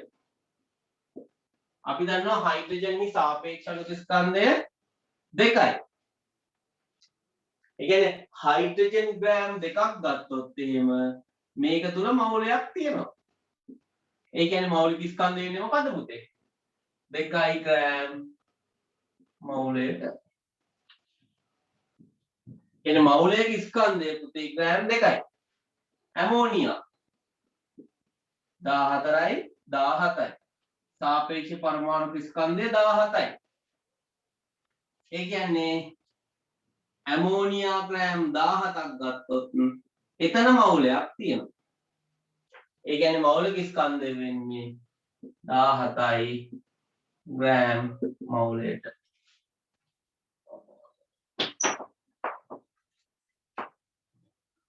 අපි ගමු ග්ලූකෝස් C6යි H12යි O6යි. ග්ලූකෝස් වල සාපේක්ෂ පරමාණු ස්කන්ධය වෙන්නේ ග්‍රෑම් 180යි. ඒ කියන්නේ ග්ලූකෝස් ග්‍රෑම් 180ක් ගත්තොත් තමයි මවුලයක් සම්පූර්ණ වෙන්නේ. එහෙනම් මල්ලේ දෙහැකි 180යි ග්‍රෑම් මවුලයට. ඕකේ කතාව මේකයි පුතේ.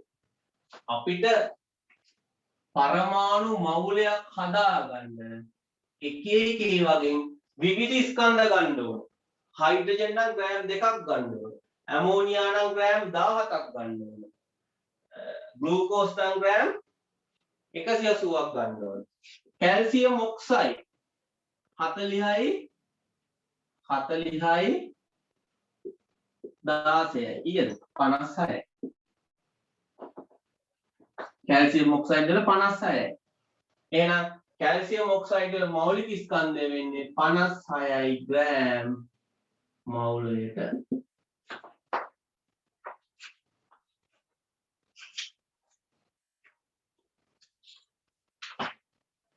sodium chloride මෞලික ස්කන්ධය පුතේ 58.5යි 58.5යි. එහෙනම් මෞලික ස්කන්ධය කොච්චරද? 58.5යි.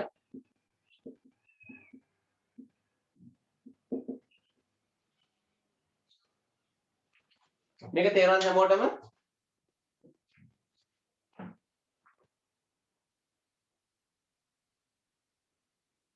ඔව් සර්.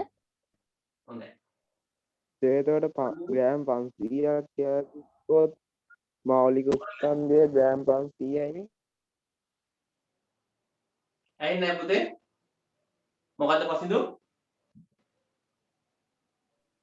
ග්‍රෑම් 500ක් තිබ්බොත් සාපේක්ෂ අණුක ස්කන්ධය මෞලික ස්කන්ධය ග්‍රෑම් 500යිනේ. අන්න හරි.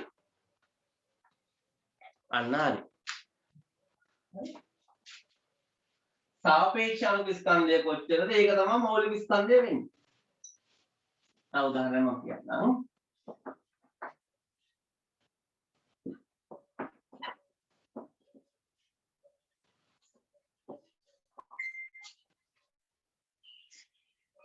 පුතේ මවුලයක් ගත්තොත් මවුලයක් හැදෙන්න නැත්නම් 6.0යි 2යි 10යි 23ක් අණු හැදෙන්න විවිධ ද්‍රව්‍යවල විවිධ ප්‍රමාණ ඕන. මම ඔකට මෙහෙම උදාහරණයක් කියන්නම්. ගෙදර තියෙනවා හුණ්ඩුවක්. තියනවද හැමෝම ගෙවල් වල හුණ්ඩුවක්? හුණ්ඩු තියනවද? අර හාල් මයින් හුණ්ඩු තියනවද ගෙදර? අපෝ කතා කරන්නේ නැහැ. ළමයි නිදිද? තියෙනවා. හුණ්ඩු නැත්නම් කෝප්පයක් හිතන්නකෝ. තියෙනවා. හරි. හරි. නැත්නම් ඔයාලගේ ගෙදර තේබන කෝප් එක හිතන්න. ඔයාලා තේබන කෝප්පේ හරි මොකක් හරි කෝප්පයක් ගැන හිතන්න. පුතේ මේ කෝප්පේ පිරෙන්න හාල් දානවා නම් හාල් සාමාන්‍යයෙන් ග්‍රෑම් 75ක් විතර යනවා. හැබැයි පරිප්පු දැම්මොත් එහෙම පරිප්පු ඊට වඩා දාන්න ඕනේ. ග්‍රෑම් 80ක් විතර ඕනේ. වතුර දැම්මොත් ග්‍රෑම් 120ක් විතර ඕනේ. මේකට රසදිය දැම්මොත් කිලෝ 2ක් විතර ඕනේ. පැහැදිලිද? ඊට පුතේ මේ එකම කෝප්පේ පුරවන්න විවිධ ද්‍රව්‍යවල විවිධ ස්කන්ධ ඕනේ. පැහැදිලිද? මේ කෝප්පේ පුරවන්න විවිධ ද්‍රව්‍යවල විවිධ ස්කන්ධ ඕන. හරි? අපි එහෙනම් මෙන්න මේ ස්කන්ධයට නමක් දෙනවා 75යි ග්‍රෑම් මොකේදද? කෝප්පයක් සඳහා. ඔය වගේ කතා මම ගොඩාක් කියලා කියන්නේ නැහැ. එතකොට ළමයි පටල ගන්න නිසා ඕකම මෙතනට ආවොත් මවුලයක් වෙන්න නැත්තම් 6.0.2 1023ක් වෙන්න එක එක ද්‍රව්‍යවල එක එක ස්කන්ධ අවශ්‍යයි. උදාහරණයක් විදිහට හයිඩ්‍රජන් ගත්තොත් ග්‍රෑම් 2යි. ඇමෝනියා ගත්තොත් ග්‍රෑම් 17යි. ග්ලූකෝස් ගත්තොත් ග්‍රෑම් 180යි. එහෙනම් අපි කියනවා හයිඩ්‍රජන් වල මවුලයක ස්කන්ධය ග්‍රෑම් 2යි. ඇමෝනියා මවුලයක ස්කන්ධය 17යි. ග්‍රෑම්. ග්ලූකෝස් මවුලයක ස්කන්ධය ගත්තොත් ග්‍රෑම් 180යි. කියන්නේ ග්ලූකෝස් මවුලයක් අපි ගත්තොත් අනිවාර්යෙන් එතන ග්‍රෑම් 180ක් තියෙනවාමයි. ඇමෝනියා මවුලයක් ගත්තොත් එතන ග්‍රෑම් 17ක් තියෙනවාමයි. ඒ හින්දා අපි කියනවා ඇමෝනියා වල මවුලයක ස්කන්ධය මෙන්න මෙහෙම කියලා. හයිඩ්‍රජන් වල මවුලයක ස්කන්ධය මෙන්න මෙහෙම කියලා. ග්ලූකෝස් වල මවුලයක ස්කන්ධය මෙන්න මෙහෙම කියලා. තේරෙන්නේ ළමයි? හරිද? පසිදු? හරි හරි. හොඳයි. ඕක ලියා ගන්නවා සර්. කැමති නම් ලියා ගන්න. කැමති නම් ලියා ගන්න.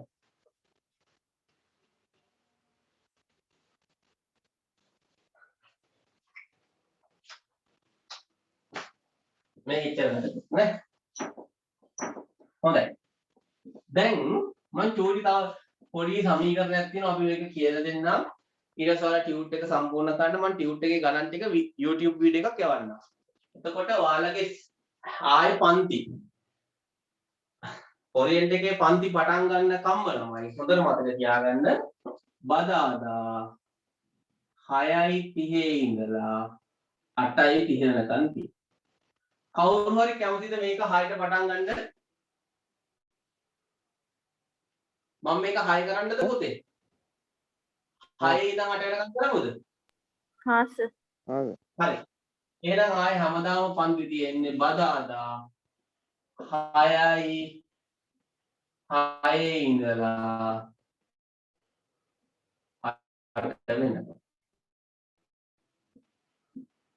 8:20 විතර 8:10 විතර වෙනවා පන්ති තියෙනවා. හරි? හොඳයි. ඒක වෙනස් වෙන්නේ නැත. එතකොට මම අර සති දෙකක් පන්ති පවත්වන්න බැරි වෙච්ච නිසා අතිරේක පන්ති දෙකක් දාන දවස් මම ඔයාලට කියන්නම්. මීට අමතරව ඔයාලගේ නිබන්ධනය ටියුට් එක මම YouTube වීඩියෝ එකක් එවන්නම්. මේ සතියේ ඊට විතර වෙනකොට. ඒතර ඔයාලා නිබන්ධනය සම්පූර්ණ කරලා තියන්න. හරි නිබන්ධනය එතකොට ඔයාලට පුළුවන් වෙනවා දැන් කියුන් වීඩියෝ වල කරන්නද? 11 වෙනි පිටුව වෙනකන් නිබන්ධනය සම්පූර්ණ කරන්න පුළුවන් ඔයාලට. හරි? සර් ටියුට් එක Zoom එකෙන්ම සාකච්ඡා කරමු. ටියුට් එකක්ද? හා. එහෙනම් ටියුට් එක Zoom එකෙන් සාකච්ඡා කරන්නම්කෝ. හරි. අපි එහෙනම් ලබන සතියේ පන්තිය 6 ඉඳලා 8 වෙනකන් 8 ඉඳලා 8:30 වෙනකන් ටියුට් එක සාකච්ඡා කරමු. වෙලා මදුනත් තව පොඩ්ඩක් වෙනසකට ගමු. හොඳයි. දැන් හැමෝම පොත් වහලා මුද්දට අහගන්න මේක තමයි පුතේ මේ පාඩමේ වැදගත්ම තැන. මේකෙන් තමයි වැඩියෙන්ම ගණන් අහන්නේ විභාගෙ. හොඳයි. ඔන්න බලන්න. හයිඩ්‍රජන් වල මෞලික ස්කන්ධය මෙච්චරයි. ග්‍රෑම් මෞලයට. කොහොමද අපි මේක කියවන්නේ? මෞලයක ස්කන්ධය ග්‍රෑම් 2යි. මෞලයක ස්කන්ධය ග්‍රෑම් 2යි. කවුරුහරි වැව්මාළු ගන්නවද?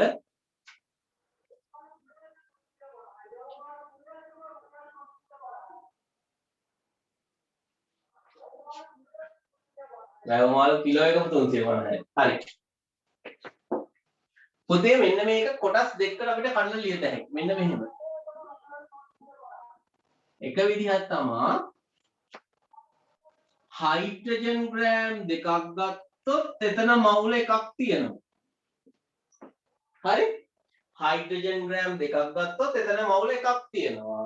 එහෙම නැත්නම් හයිඩ්‍රජන් මවුල එකක් ගත්තොත් එතන ග්‍රෑම් දෙකක් තියෙනවා. දෙපැත්තටම හරි. මොකද්ද? හයිඩ්‍රජන් ග්‍රෑම් දෙකක් ගත්තොත් මවුල් එකක් තියෙනවා. එහෙම නැත්නම් හයිඩ්‍රජන් මවුල් එකක් ගත්තොත් එතන ග්‍රෑම් දෙකක් තියෙනවා. දෙපැත්තටම හරි. ඔය දෙපැත්තටම හැම වෙලේම හරියන්නේ නැහැ. ඇයි ඒ? මම ඒක පස්සේ කියලා දෙන්නම්. එතකොට කවුරු හරි අපෙන් අහනවා සර් අපි හයිඩ්‍රජන් ග්‍රෑම් 4ක් ගත්තොත් හයිඩ්‍රජන් ග්‍රෑම් 4ක් ගත්තොත් මවුල දෙකක් තියෙනවා. අපි හයිඩ්‍රජන් ග්‍රෑම් 6ක් ගත්තොත් මවුල 3ක් තියෙනවා. පැහැදිලිද? මෙන්න මේ වගේ අපිට ග්‍රෑම් සහ මවුල් අතර සම්බන්ධයක් හොයාගන්න පුළුවන්. තව උදාහරණයක් කියන්නම්.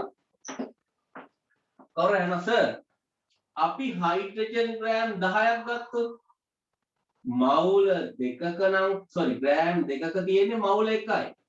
එහෙනම් 10ක් ගත්තොත් මවුල 5ක් තියෙනවා. 5යිද 5යි. ඔන්න ඔහම සම්බන්ධයක් තියෙනවා. අපි ඒ හින්දා ඔකට සමීකරණයක් තියෙනවා මෙන්න මෙහෙම.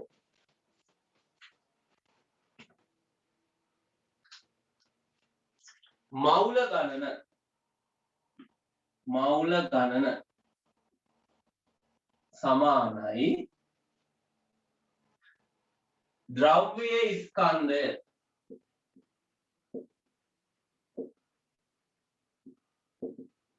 බෙදීම ද්‍රව්‍ය ස්කන්ධය බෙදීම එම ද්‍රව්‍යයේ මෞලික ස්කන්ධය එම ද්‍රව්‍යයේ මෞලික ස්කන්ධය සංකේතිකුත් වෙනවා පුතේ simple m බෙදීම capital M කියලා. මේක ලියලා කොටු කරගන්න. මෞල ගණන අපි සාමාන්‍යයෙන් ලියන්නේ simple n ගේ. n සමානයි simple m බෙදීම capital M.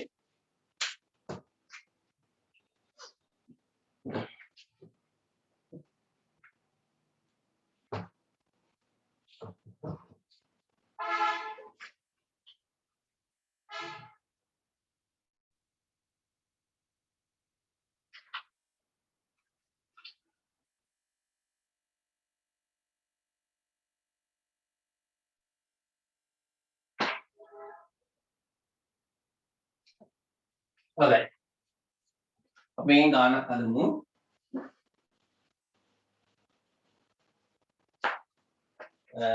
බලන්න. කාබන් ඩයොක්සයිඩ්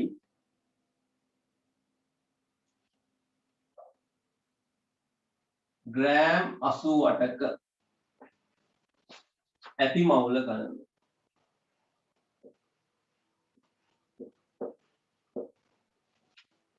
හොඳයි අපි ලියනවා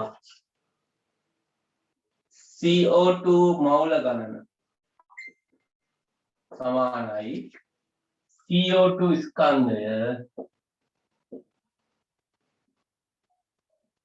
බෙදීම CO2 හි මෞලික ස්කන්ධය. පොතේ අපිට කියන CO2 තියෙන ස්කන්ධය ග්‍රෑම් 88යි. CO2 හි මෞලික ස්කන්ධය. අපි ටක් ගාලා හොයනවා CO2 හි සාපේක්ෂ පරමාණුක ස්කන්ධය. කාබන් වල 12යි, ඔක්සිජන් වල 16ව 2යි. 44යි. මෙල්ල සාපේක්ෂ පරමාණුක ස්කන්ධය. පුතේ මේ විදිහටම ලියා ගන්න. හරි? ඊට පස්සේ මෙන්න මේ සාපේක්ෂ පරමාණුක ස්කන්ධය අපි මෙතන ලියනවා. කොහොමද ලියන්නේ? 44යි ග්‍රෑම් මවුලයට 80ට 44න් බෙදුවොත් 2යි. ග්‍රෑම් වලට ග්‍රෑම් කැපිලා යනවා. බෙදීම මවුල් උඩට එනකොට මවුලයක් වෙනවා.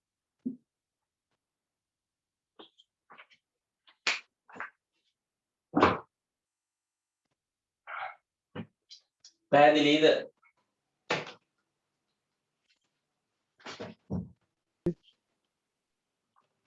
තේරෙනවද ළමයි?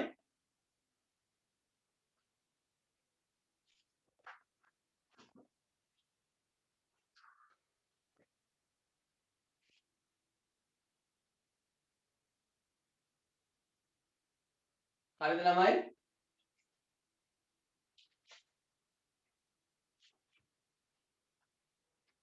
ඔව් සර්. හොඳයි. දෙවෙනි උදාහරණේ දෙවෙනි උදාහරණයක් මම කරන්නම් ඊට පස්සේ ඔයාලට කරන්න අවස්ථාව දෙන්න. දෙවෙනි උදාහරණේ කැල්සියම් කාබනේට් ග්‍රෑම් 50ක මවුල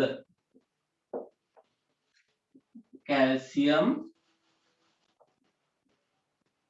කාබනේට් මවුල සමානයි කැල්සියම් කාබනේට් ස්කන්ධය බෙදීම කැල්සියම් කාබනේටි මෞලික ස්කන්ධය. හොඳයි. කැල්සියම් කාබනේටි මෞලික ස්කන්ධය කාබන් වල 40යි කැල්සියම් වල 40යි කාබන් වල 12යි ඔක්සිජන් වල කීයද 16 ඒවා 3යි මේ ටික එකතු කරොත් එනවා 100. මේ තමයි පුතේ සාපේක්ෂ පරමාණුක ස්කන්ධය. හොඳයි. අපිට අහන්නේ කැල්සියම් කාබනේට් 50ක ග්‍රෑම් 50යි. මේ යටින් ලියන්න ඕන මෞලික ස්කන්ධය. මෞලික ස්කන්ධය 100යි ග්‍රෑම් මවුලයට. පුතේ ග්‍රෑම් වලට ග්‍රෑම් කැපෙනවා 50ට 1යි 100ට 2යි එක බෙදීම 2යි මවුලයට.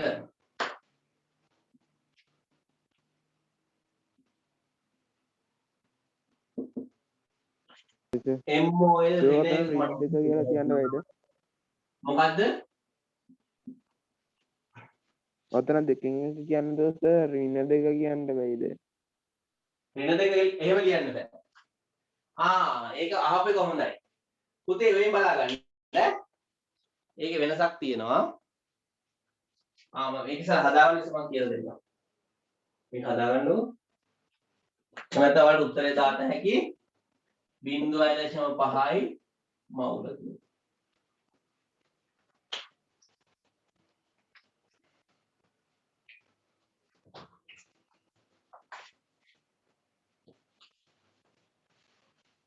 බලන්න මේක ආපේක හොඳයි.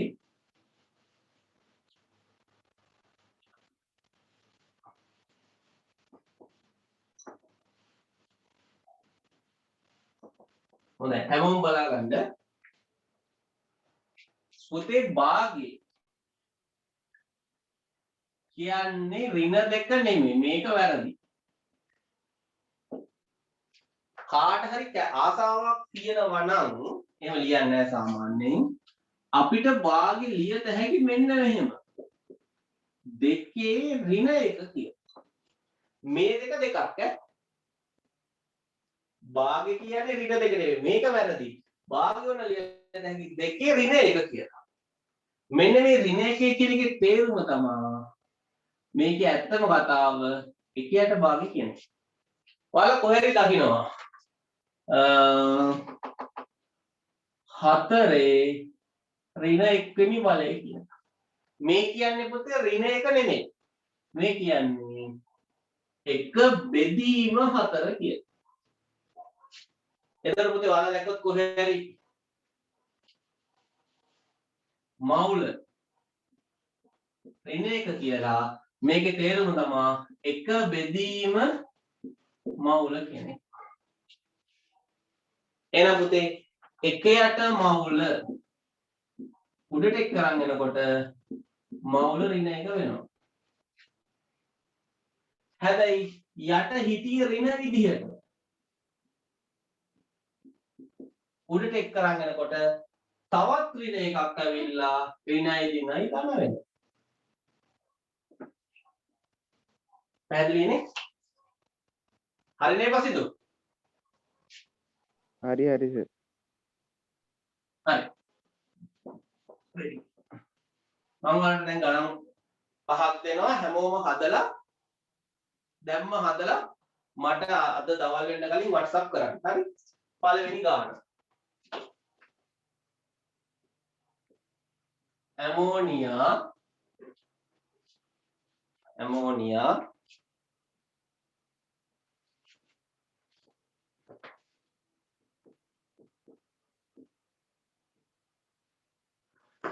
ග්‍රෑම් 85ක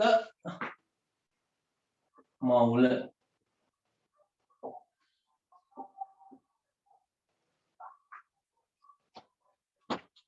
glucose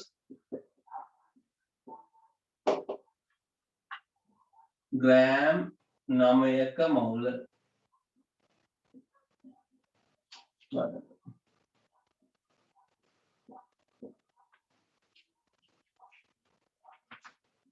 මම ඔයාලට පන්ති වලට කලින් පොඩි කතාවක් කියලා දෙන්නම්. ටක් ගාලා මේක ලියා ගන්නකො.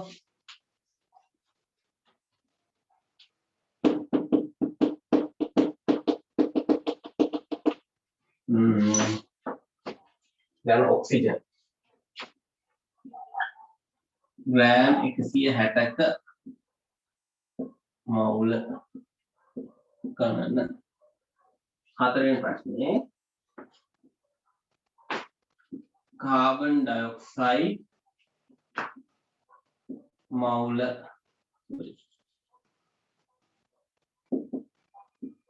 හි ස්කන්ධය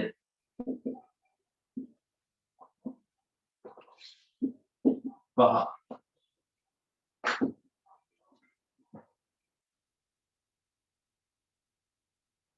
H2SO4 හතරයි මවුල් ස්කන්ධ. හැමෝම මට මේ ගණන් ටික හදලා WhatsApp කරන්න ඕනේ. පැහැදිලිද? හැමෝම මේ ගණන් ටික හදලා මට මේක WhatsApp කරන්න ඕනේ.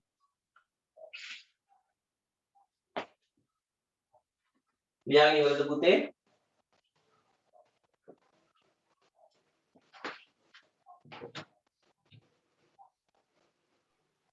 ඉවරයි.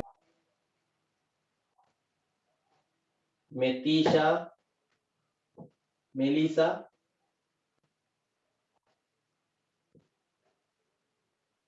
මෙලිසානේ රෝෂිනී ඉවරයි සර්. මම පොඩි කතාවක් කියලා දෙන්නම්. මේක ඉවර කළාම පන්ති ඉවර කරන්න හදට. හරි මම හිතනවා ඔන්ලයින් පන්ති කරන එක හොඳයි කියලා. හැමෝම ආසයෙන් අහන් ඉන්නේ හින්දා. හරි ඔයාලා උසස් පෙළට කැමති විෂයක් කරන්න ඒක ප්‍රශ්නයක් නැහැ. හැබැයි ඔයාලා උසස් පෙළට ගණිතය හරි ජීව විද්‍යාව හරි තෝරගත්තොත් ඒකේ හම්බ වෙන විෂයක් රසායනික විද්‍යාව.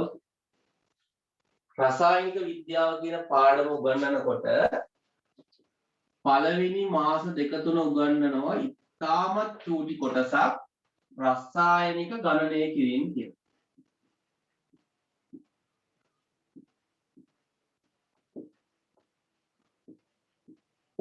පැහැදිලිද? එතකොට පුතේ අපි O level කරන කාලේ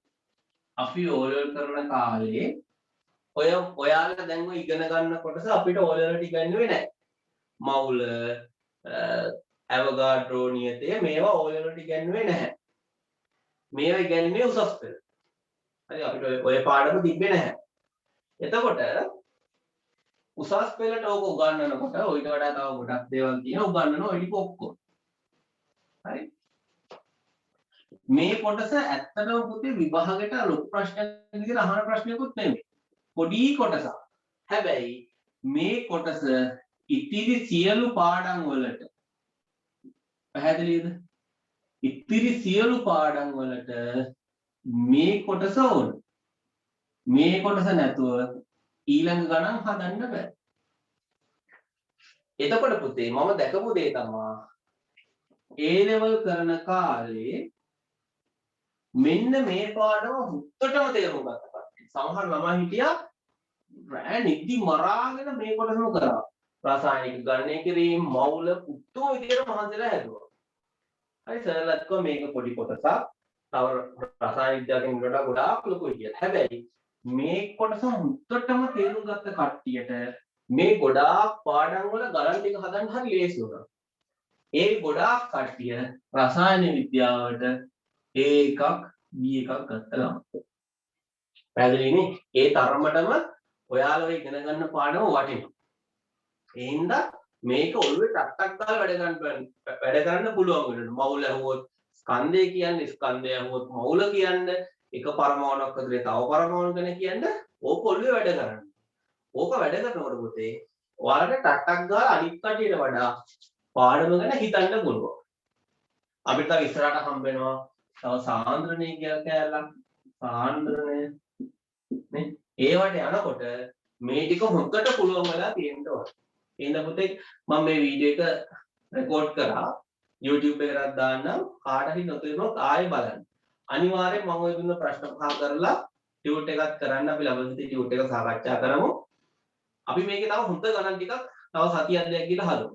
හොඳ ගණන් ටිකක් හදලා මේක හොඳට තේරුම් ගමු. එතකොට වැඩේ ඉවරයි. හරි. ඒතර කාට හරි මේ දක්වා උගන්වන්න පුළුවන් ප්‍රශ්න තියෙනවද පුතේ?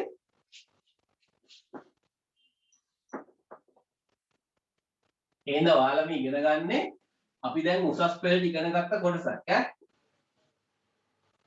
අපි උසස් පෙළ පටන් ගත්තේ ඔය පාඩම. හරි. හොඳයි. ඔව් පුතේ. එහෙනම් අපි අදට පන්තිය නවත්තමු. ලබන සතියේ බදාදා උදේ 6ට හම්බෙමු. එහෙනම් හැමෝටම ආයුබෝවන්.